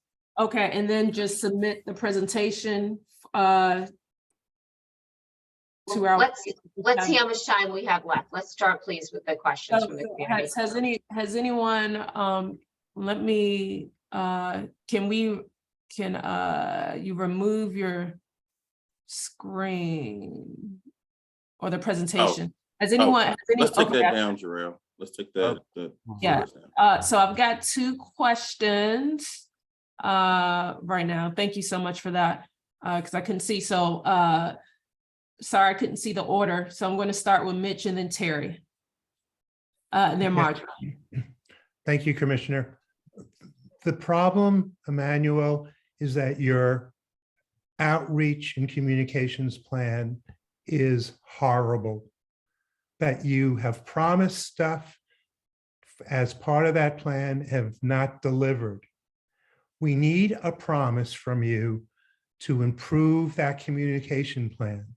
Much of the problems that you're now hearing are because you guys have just not communicated properly with the community or the specific communities like the people on Audubon who've asked you repeatedly questions. We have questions still pending from July that I personally asked you guys concerning the CIPP process and where the plugs are going to be. We have never, ever gotten written responses to those questions. And every time we have asked you when we're going to get them, we get the same response. We're working on it. We're going to get it to you soon, maybe by the end of this week. So I'm tired of asking again and again, but I'm going to continue because I've gotten elected to the ANC for next year. And every time that you guys come before me and the council, the commission next year, I'm going to start asking pointed questions as to when are we going to get answers to questions that we've asked months and months and months ago. So I ask you again, when are you going to respond to the questions from Audubon Terrace residents? Reasonable questions that appear to be in written form on a repeated basis by several residents there. And when are you going to get responses to questions that we've asked as far back as July of this year? Thank you. So we're going to get, as Barack mentioned, we're going to get responses out this week. So you'll get responses this week to any pending questions or any questions that have not been responded to. As of now, we'll get responses out this week to you. Terry. Thank you, Commissioner Davis. Good evening, Mr. Riggs, and to your colleagues. The question I have is, and as Commissioner Mehta has summarized,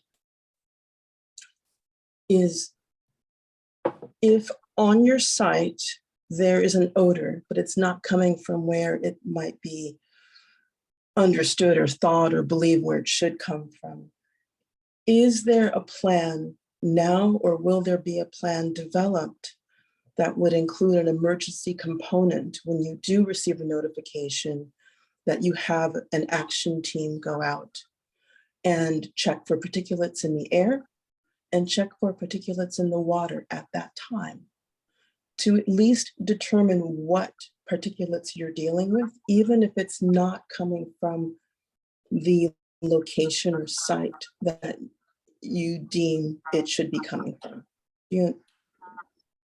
Great question. Great question. And we do have some emergency contingencies in place. I'll let Peter speak to that a little bit. Yes, concerning the odor, the leading agency is DOEE, because they do have a monitoring stations all over the park. There's 2 leading agencies, DOEE and NPS. They are the one, when it relates to the odor, they are the leading agents. DC Water, although not this project, DC Water operation, those are the 3 entities that is leading the odor issue. So any question concerning the odor goes to NPS first, DOE second, and DC water operations. All we are doing is construction.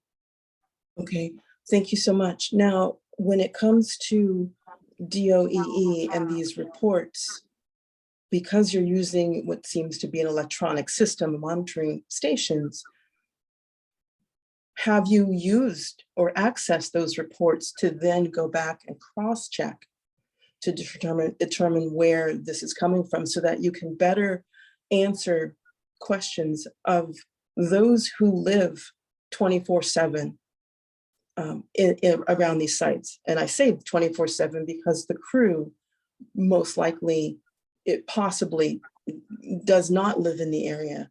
So there are individuals who are affected by this, by the output of whatever is going on. So if there is reporting, what are you doing to cross-check and to hold yourself accountable or hold the system accountable and have those further meetings? Thank you. That's a great question. Peter, can we speak to that too? Yeah, we will take, we are putting the notes down. We will pass this to MPS. We are not responsible to MPS and the DOE. We are not responsible for gathering those information. DOE have the information, MPS have the information. So we will pass the information to those two entities. Okay, so how soon can you provide reporting to this panel, this group of people? As soon as we find out, we'll send information to them and we'll let Emmanuel know what they say. Okay, if I could also recommend the dates that people are stating when they smelled something, if you can go back the months and then cross-check the past reports, I think that might be a step in the right direction to help. So thank you. In fact, we have 2 dates. We have one on 10/22, and we have one on 11/15, if I'm not mistaken. Nick, are you on the call? So those 2 dates, we already passed it over to MPS and the DOE. So we will follow up with them and let you know. Thank you. Thank you. Marjorie? Thank you. Hi, That's a everybody. great question. 3 very quick questions. One, are you going to provide a map or specifics on the homes and apartment buildings, businesses, et cetera, that have laterals going to the sewer system? Peter, can Yes, you? we do. Okay. Yes, we do.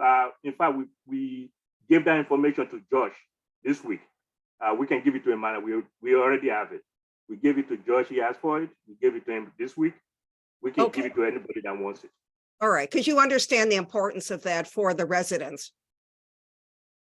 Yes, because in fact, for the past 3 presentations that we did, we've already showed the commissioners. We already showed you all those information, but we'll pass the information again to you.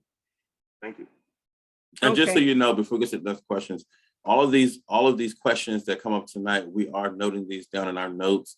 And so a lot of this information will be provided in our next weekly update that we'll send out at the top of, the end of this week. Some information will probably go out at the beginning of next week, but like answers to those 17 questions, things like that will go out this week. So just so you know, we're making note of all the questions that we received. All right, and I want to make sure that I understood correctly. The submittal that Commissioner made a reference that from 2 months ago, that you said you would respond to, you're going to respond to it in writing this week? Is that correct? The 17 deficiencies with the 17 questions, yes. Okay. Have you taken up any of the recommendations? I'll let Barack or Peter speak to that. We've taken up the plug, the position of the plug that you requested. We've addressed it. Barack, if you want to address the other one that we already addressed. Yes, that is correct. We changed the location of the plug per your comments, and we also added other revisions. It's all in the memo. It's many pages, and it should be coming your way this week. So please look out for it. Okay, that you announced two or 3 months ago that you were going to change the location of those plugs. So So that's great. There was a recent report that came out that the PIDs don't work. They're ineffectual, and I'm happy to send you that report. It was done by one of your people, actually, out of Waterloo. Okay, and could you also include in that information why you selected University of Texas at Arlington?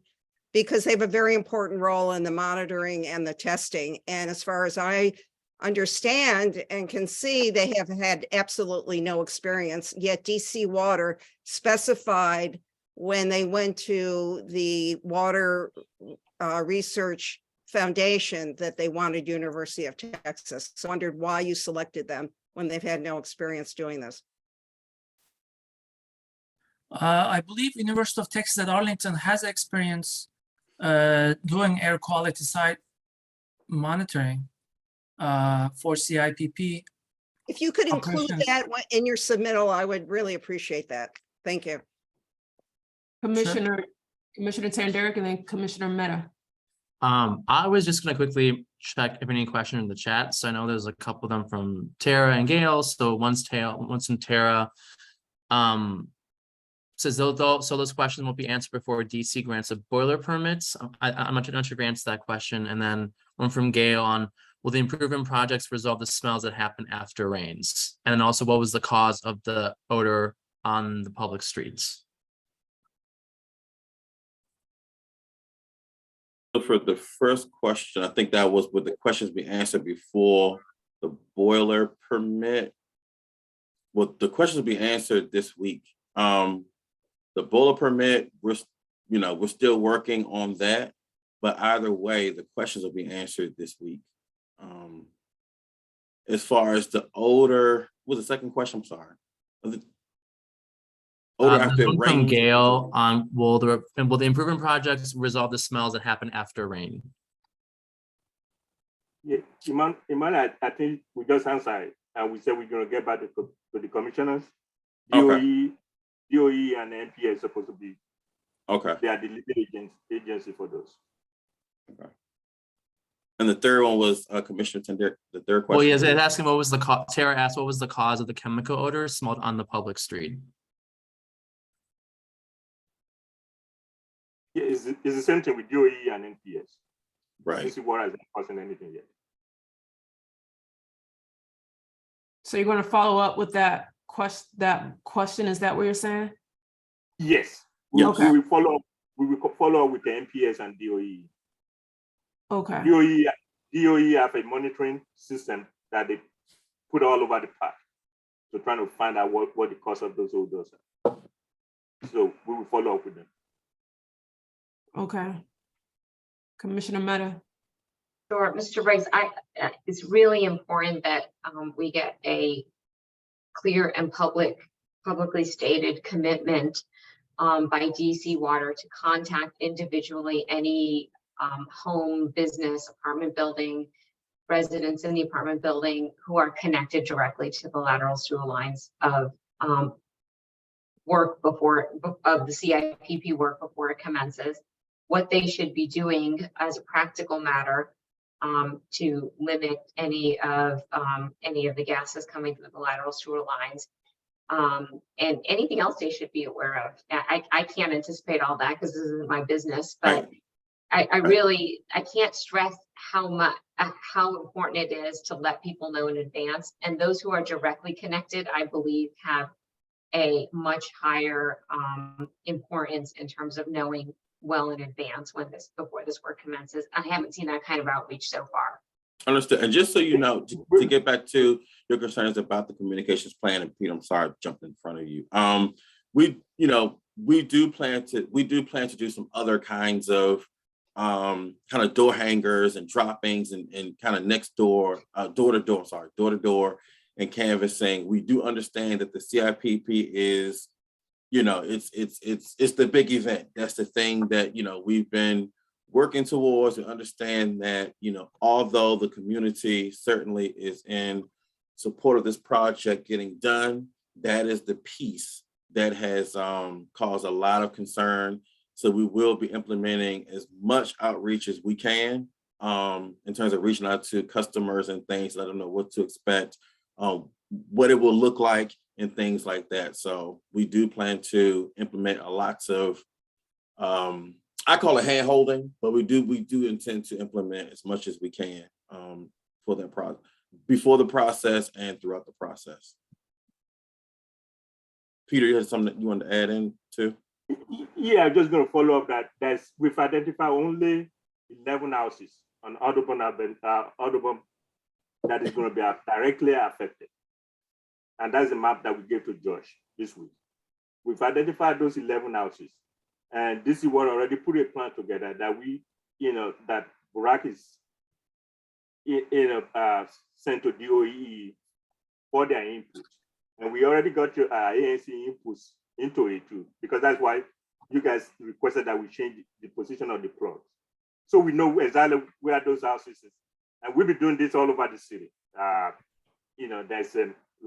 For those 11 customers, we will definitely make sure that we do the necessary outreach so they know what to expect and yes. The notifications are 7 days. We started 7 days, don't hang out notice, we follow it up 48 hours. We've been doing this for a long time. So we're also working with fire department. It's not we're working with DOE, their command center. So we've done this 10,000 times. So the outreach will be there. We're trying to make sure that the plan is approved by DOE before we start the outreach process. So that's all I want to add it. But it's only 11 houses that is going to be affected. All right, so you're following up with us this week. Is that what you said? Yes, we'll follow up on the pending list of questions, but other updates as we get them will be provided between this week and then the weekly updates that we'll send out at the top of next week. We will be getting updates out and information. So. And is everyone who's expecting updates, are they receiving communications from you already? If there's anyone on this call that does not get the emails from me as far as the updates on the project, I'm going to drop my email address in the chat. Please email me and say add me to your list for the email distribution, and I will make sure you're on that list. And can you say it verbally just for the video? Because this will Sure. be on. Sure. So I'm Emmanuel. Sure. I'm Emmanuel.Briggs@dcwater.com. I'll spell it. It's E1M EMANUEL BRI@dcwater.com.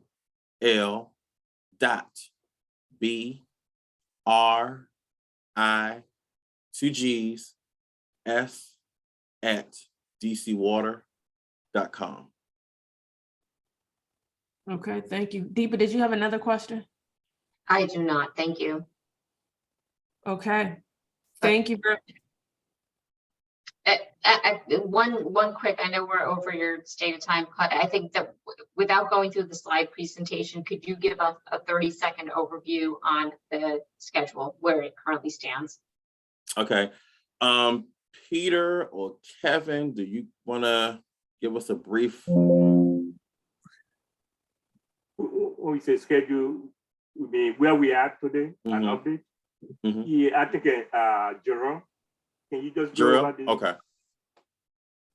Where we are, quick update. Not that one, Jerome. Just.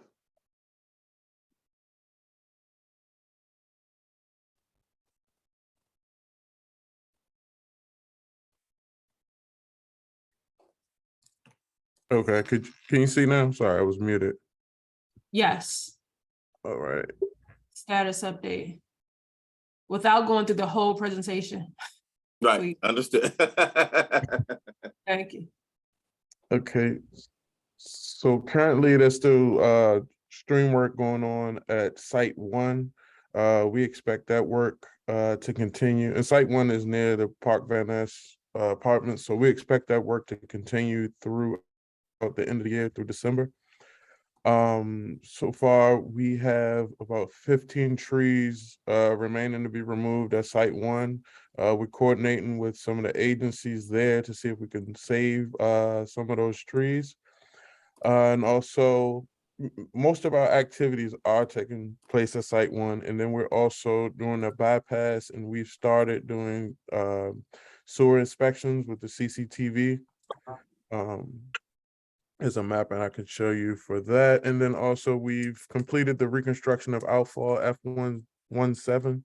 That was near Site 1. I know you all may have seen the increase in concrete trucks coming to the site. And that's been complete. Let's see. We're still on hold at Site 4 with 70% of the work complete. We will continue to work on Site 4 once the CIPP work is complete. Just a quick look at some of the upcoming activities you'll see over the next month or so. Like I said, we'll continue working at Site 1, getting the grading proper near the outfall. The bypass pumping to continue at sites 4, 5, and 6, as well as CCTV. You'll continue to see the traffic control near the entrance, and that's just to make space for the CCTV activities. And potentially beginning CIPP work at Site 6, which is the section of the park closest to Broad Branch. Here's an updated, sorry to kind of fly through this, but here's an updated look at the anticipated CIPP work schedule. As you can see, the darker blue indicates the actual CIPP work. So looking at Site 6 for early December. I'll share this along. If you can see, so far we've CCTV from Site 6 all the way up to just where those two pipes meet underneath Audubon Terrace. So the remaining areas will be getting worked on as we continue the process.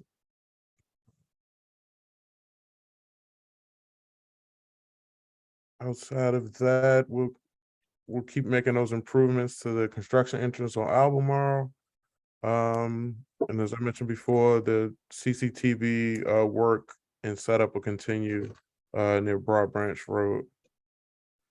So just some quick photos from Site 1. That's a look at a stabilized construction entrance. Then on the right side, we have the outfall, an almost completed state, but the concrete is done. There's a better look.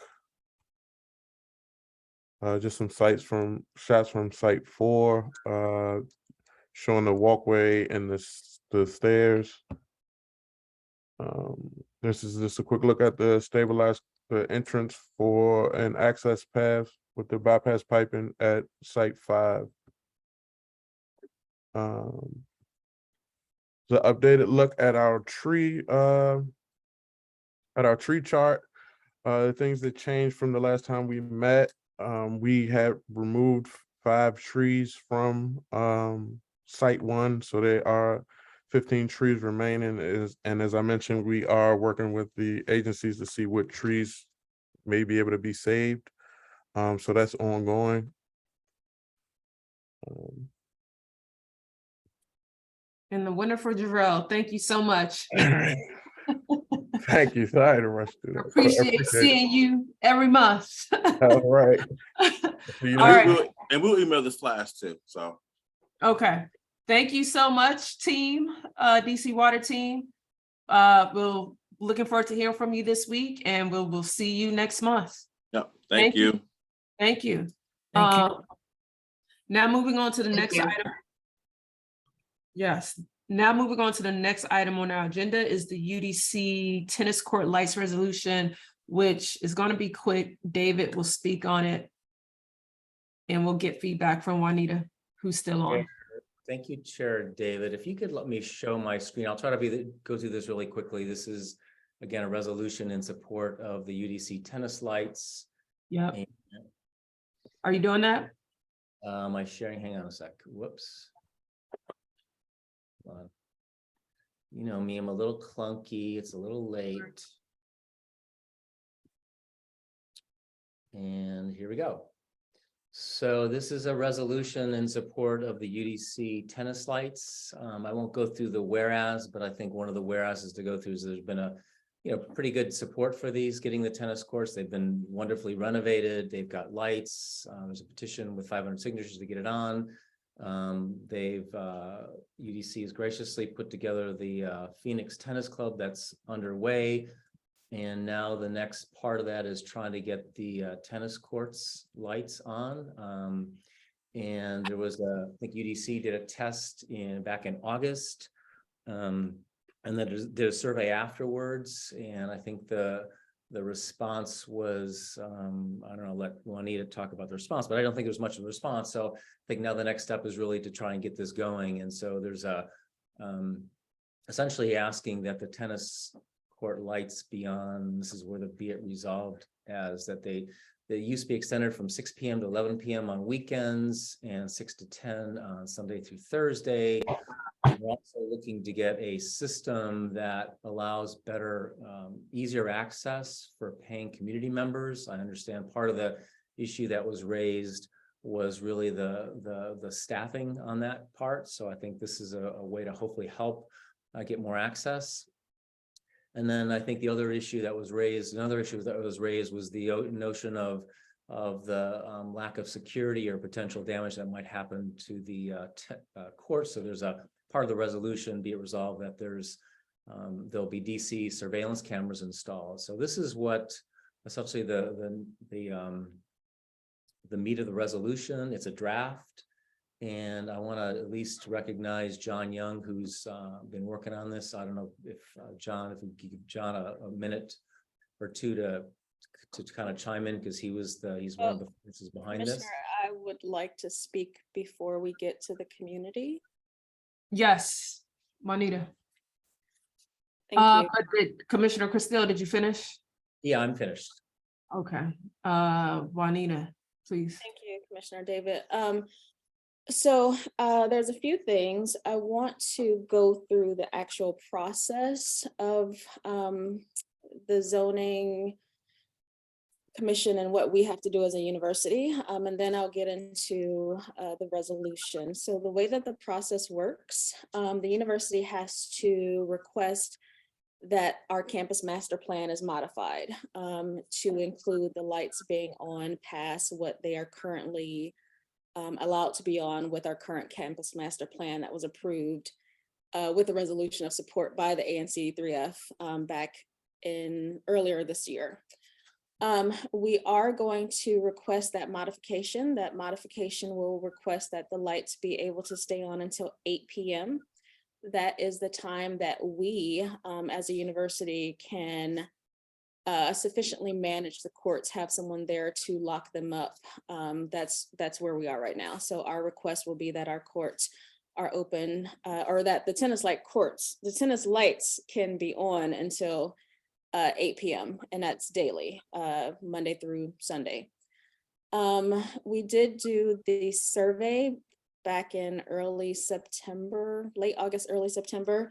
We did not get much community feedback. The survey was open for 3 weeks and we received 13 actual surveys, 10 of which were done before the lights were even tested. So the results are really, there's nothing that we receive that we can truly use to go to the zoning commission and say that we have overwhelming support from the community that they want these lights on, because we just did not get that through the survey. Where the resolution is concerned, I have passed it on to members of our team, and there are some concerns that we have with some language in the resolution. So we will be giving our edits back to the commission to look at, and that's what I have right now. Oh, we do plan on filing let me check my notes from our general counsel. We do plan on filing before December, and she says that the matter will not be taken up by the zoning commission until 2023, and that a resolution would not be necessary until December or January. So that is what I have right now. Commissioner Castile, thank you, Juanita. Yeah, thanks, Juanita. So I guess, is there any sense of timing of that early 2023? Because I think that's really the main question. I think we understand that the resolution may be a little early, but I think we wanted to at least get it on the table. And from the perspective of at least what the community is seeking. So any sense from the zoning commission, whether that's January, February? We don't control that. Once we put in our submission for the modifications to the plan, they tell us their timeline on when they're going to look at it. But once everything has been approved to go forward, they will make it public to they'll make it the request open to the public, and the public will be able to make any recommendations, and then there will be a hearing that anyone is able to go to. Thank you. Commissioner Sanderick. So I think Commissioner Castillo asked this as well, but so is everything you said, is that part of like the process to alter the master plan, or is there more on top of that? No, that's it. We have Okay. no intention of altering our master plan. We just got it approved earlier this year. All right. Any questions from the community? Yes, I have one. John Young. First of all, I'd like to say thank you to Commissioner Castillo for his work on this. This dates back a year ago when he introduced a resolution that really got this initiative going. To all of you who I haven't met yet from the last meeting, all you commissioners, thank you very much for considering this. A couple things. One, I think this is really important. I mean, Juanita has to say what she has to say, but I think it's important for the community to have access to these courts. And really, the nighttime is the only time, is the best time for us to have access. And they have these new lights, they have these new courts, they have these new electronic access locks that that aren't being used. And what we would like to see is have the courts available to paying customers. I mean, we basically, as a community member, we support UDC, but also as community tennis players, we also pay a fee, and we would like to be able to utilize these courts. So Juanita mentioned one thing about there not being any support for having the lights on, but I didn't hear there was any opposition. So I want to make that point clear that there's a lot of community members here that support this and would love to be able to move forward on accessing these courts and utilize the full membership on this as well. I'd like to recognize my friend Gigi Sohn as well to say a few words. Let me one sec. Well, sorry, hold on. Juanita, would you like to respond? Sure. We have had multiple over the past year and a half, 2 years, community meetings with just community members, with Councilmember Che and her office, and we have talked about the electronic access and why we cannot use it. The locks on several of those doors have already been damaged. They are not on warranty. Mr. Young has submitted a FOIA request, which we did give to him, stating, our insurance and what covers and what's not covered. So he has that information, and he has been very aware of the fact that we will not be going to electronic access. That just will not happen. So right now, the only option that we have to protect our courts for our team is to ensure that they are being properly locked up each evening. And our capacity is 8 p.m.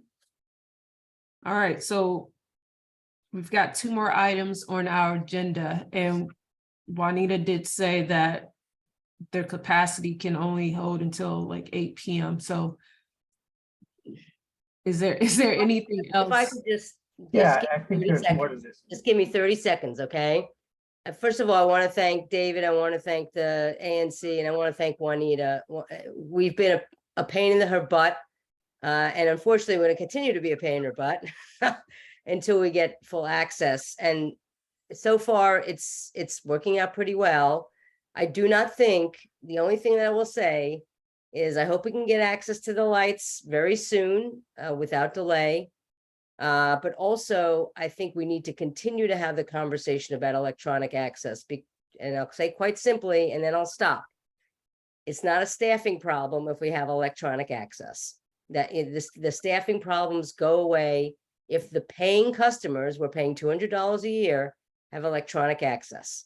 And there's no incentive for people who are paying to just give that access willy-nilly to people who are not. So that seems to be the fear. I think it's, I don't think it's a rational fear. We don't have to resolve it tonight.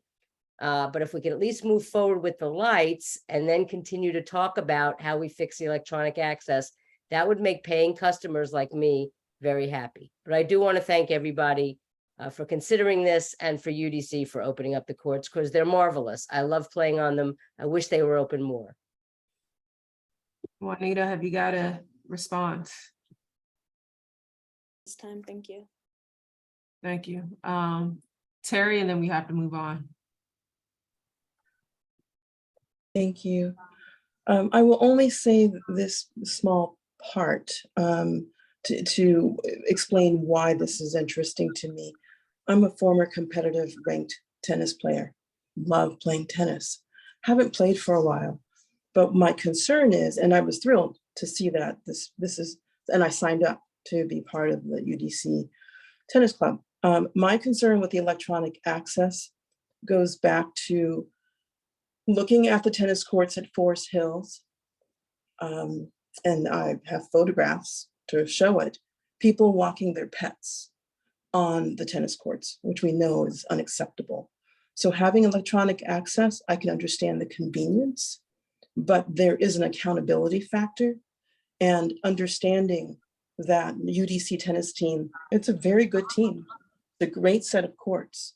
So I'm not in favor of electronic access because there is an accountability issue. And if you look at any reports across the city where individuals are walking their pets on DC rec property, tennis courts in this case, but I don't think it's limited to tennis courts, that's an issue and it's not going to go away. And that has something that needs to be talked about. And I don't, unfortunately, individuals, it's not enough to just say you're going to have a camera and surveil them and that's it. There's got to be more to it. Thank you very much for the time. Well, can I just say one thing? If you go to Forest Hills, there's no locks there. So I think that's it doesn't matter. It doesn't matter. Accountability is accountability. And as one, I tell you very passionately, competitive, love tennis. And not just like a casual tennis. Love tennis, can teach it, not a problem. The last thing I want to do is destroy someone else's tennis court who's sitting there just trying to get through their 4 years of university, playing ranked and moving on. It's unacceptable. And it's unacceptable whether you have gates, locks, whatever, it's unacceptable. And it's unacceptable to say, well, we don't have a dog park, don't care. I do care, and I take that back. I do have an issue when someone decides they want to break the law. Accountability is accountability. And Right. it sounds great. And because we're paying, I'm gonna stop. Knows that we're playing, we would be held accountable if there was any damage. Okay. University, I'm happy to make talk. a reservation. I'm happy to talk to you afterwards. I don't want to hold up this meeting.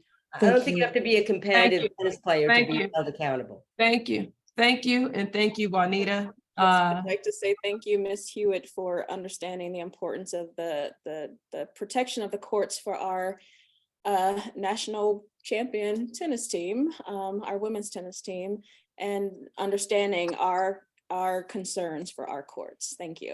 My pleasure. I will also say it costs a lot of money to repair courts, even in the simplest manner. So take care. Thank you. Okay. Thank you. Moving on to the next item of the agenda is the ANC3F redevelopment resolution being led by Commissioner Wall. Thank you, Chair David. I will share my screen really quickly to bring up the resolution. Can you all see that? Yes, but it's on it's a texting message, yes. Oh. There. Let's try this again. There you How go. about now? Yeah. So last month we were here, the developer Jared Lynch was here to present their proposed plan for the Days Inn Hotel redevelopment. Since that meeting, the developer is no longer under contract to purchase that property, and their contract has expired with the owner of the Days Inn. We had prepared a draft resolution to support some of the issues that the developer needed in terms of relief to help facilitate that project, namely having the ability to temporarily close the alley, to be able to combine the various lots that comprise the Days Inn property to create a more efficient and development with more units. They were also seeking support to change the building setback line for that project. What we wanted to do is one, we posted the draft resolution for community feedback. We still continue to support, the redevelopment of this property, but we also want to make sure that we, continue to convey that support to the owner of the Days Inn, so that future developers who are looking to acquire that property will understand the ANC support. So what I've done in the resolution is essentially make it generic. So rather than speaking directly to that particular developer, speaking more broadly around the ANC's goals to see this property redeveloped and put to better use, and largely put to use to deliver more affordable housing as part of the project. So the changes from the prior draft include, removing that developer's name from the resolution, highlighting our goal to make sure that this proposed effort will include affordable housing, and by affordable housing, it's namely focused on service workers, teachers, police officers, firefighters, all of those different types of workers that support our community to enable them to actually live in our community. So just highlighting that fact in terms of our target, in terms of affordability, but also, again, continue to show our support for this effort moving forward.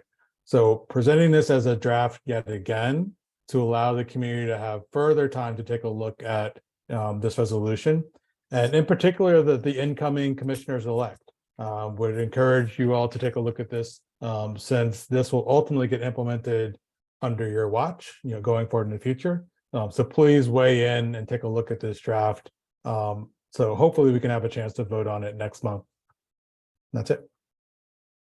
Thank you, Commissioner Wall. Are there any questions from the community? Seeing none, and this will be on our website as well for any comment. Thank you, Commissioner Wall. The next item on our agenda, I see a question from Gail. Where is it posted now for comment? I haven't seen it. I would be very interested. Well, it's posted on the website. I'll put a link in the chat, and then the new version will be put there as soon as this meeting is over. But I'll put the link to the current. I didn't see it when I looked at the website today for ANC3F. It's in the ongoing issues section, but the link will be there right now. Thank you. Thank you. Yep. Thank you. Yep. Thank you. Karen. Karen? Yes. Yes. Thank you. I was curious about the decision to begin the affordability level at 50%, because I think some workforce workers actually make less than that amount. And I also wondered, about others who, workforce, I don't know if you consider that to include people in the hospitality industry and junior teachers and hairdressers and things like that, who I think make considerably less. First, to clarify, there has been no decision made whatsoever. You know, we're indicating that we want to make sure that there is, you know, housing that's provided as part of this project, that's accessible to multiple income ranges. So, you know, that is great feedback. And we're happy to kind of make that a little bit broader to essentially express that we want a mix of incomes as part of this project. But there's been no decision made on this project whatsoever. There's no developer currently in place for it, but that's, you know, great feedback, and we'll incorporate that into refining the resolution. I mean, the resolution does at the moment include a dollar amount, right? What was it, 50,000 or something? Correct, and that's what I'm saying. We can make that a little bit more broad and just speak to the fact that we want to make sure this project has, you know, housing available for a mix of incomes that is more inclusive. Thank you. Absolutely. All right, thank you, Commissioner Wall. Moving on to the next item on the agenda is the Hearst Park OIG resolution led by Commissioner Chris Steele.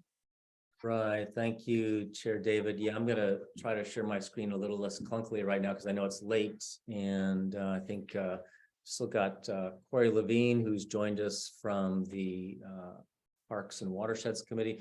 So this is a resolution, and let me, if I can share my screen. Let's see.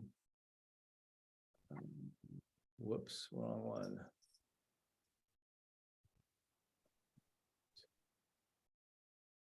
Hang on. Oh, there we go. We got it? Or is that just me? No, that's just you. You're not sharing your screen. Maybe you should share. Yeah, hold on.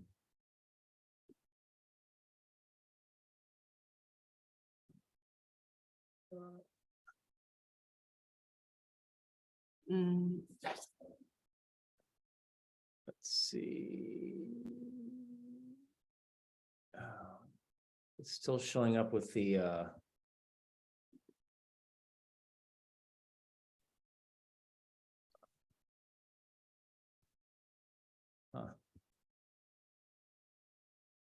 Let me see if I can help you out. Let me try to help you out. Yeah, it worked the last time. For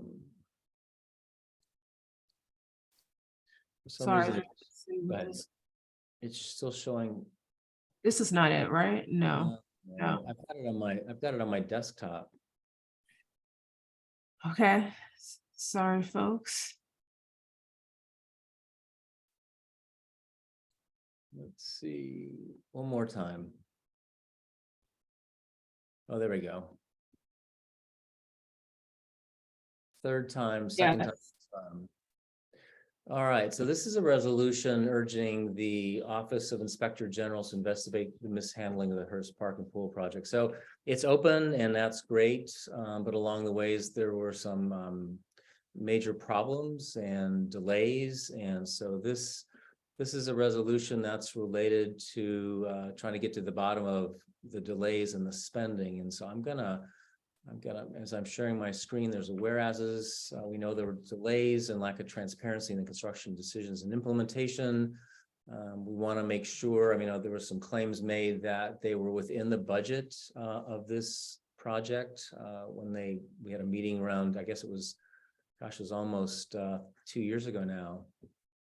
And Wow. so the action we're asking, and this is the draft, is that the ANC3F urges the Office of Inspector General of the District of Columbia Executive Branch to conduct an audit, inspection, investigation of DGS, which is Department of General Services, which manages the project, and Department of Parks around the improvement. So I'm gonna stop there. I know, Corey, if you want to say a few words in support of this. Sure, yes. So, I mean, this is basically the culmination of several years and like many dozens of neighbors' frustrations with the handling of the Hearst Park and Pool improvement project. And, just, I think we've had kind of a theme of this when we speak to DC City and DPR, DGS, DC Water, DOE, like just the transparency that was lacking, the responsiveness that was lacking, just ignoring kind of what the community had to provide as like its input, and what was obvious to almost everybody who lived around the park was that there were water issues, and we were ignored, or we were told that we were wrong, or we were told that the city was handling it. And in the end, you know, we have a wonderful park, but there are just glaring issues that continue, from the field not being playable by like for any sport, even though it is supposed to be a brand new full size soccer field. It continues to be soggy even when it hasn't rained. The pool pump for the pool not being large enough because the city underestimated the actual usage of the pool and put in a smaller pump. The continued most glaring issue being the water around the heritage oak trees, which were like number one on the list of things that was meant to be protected when this park was being renovated. And we've already lost one beautiful heritage oak, and another one is probably going to die. So this resolution is about accountability and about like the neighborhood just wanting someone to say, hey, this was not handled correctly. This was not responded to. Someone has to answer for it, because every time we say something to the city, to DPR, DGS, they said, well, that's really unfortunate, but we're handling it, and this time we're going to do it right. And that continues to be false. So I support it. I hope others support it. And it's not about just pointing fingers. It's really about putting an end to the things that are going wrong in the park to the state. So that's it. Have we got any questions from the community? Any community concerns? I can't see anything on my end. Do you guys see anything? No questions in the chat, and I don't see any questions from the community or anyone's hand raised.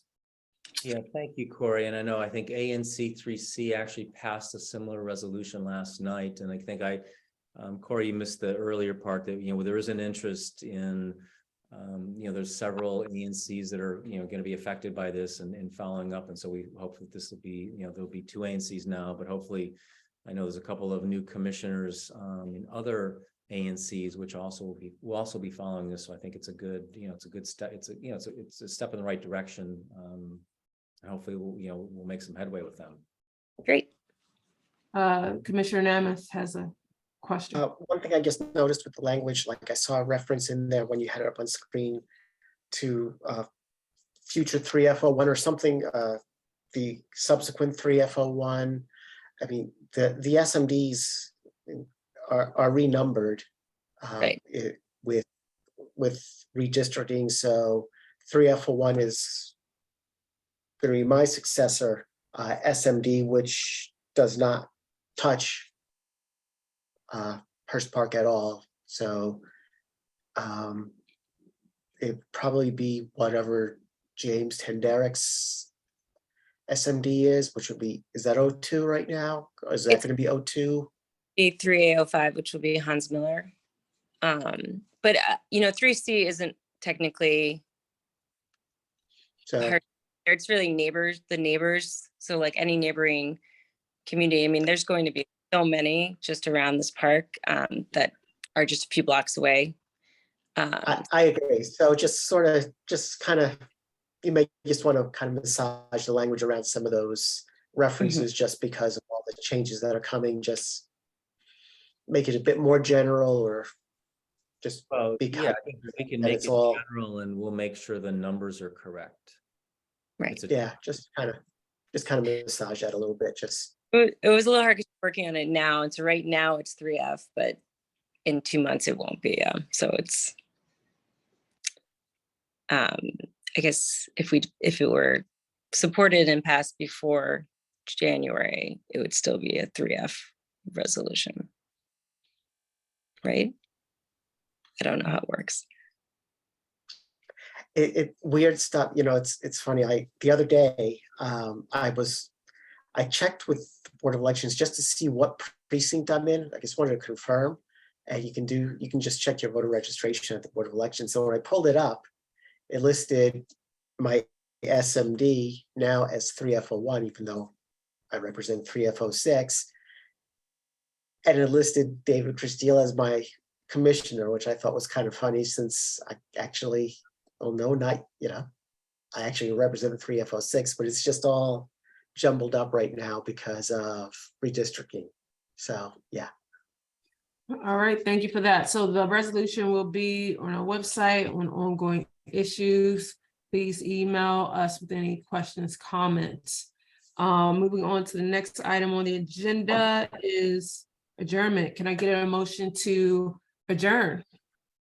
So moved. Second. Second. All in favor? Aye. Aye. And the motion passes. Good night, everyone. Thank you so much for joining us. See you next month, Tuesday, December 13th. Have a good evening. night. Bye. Bye, everyone.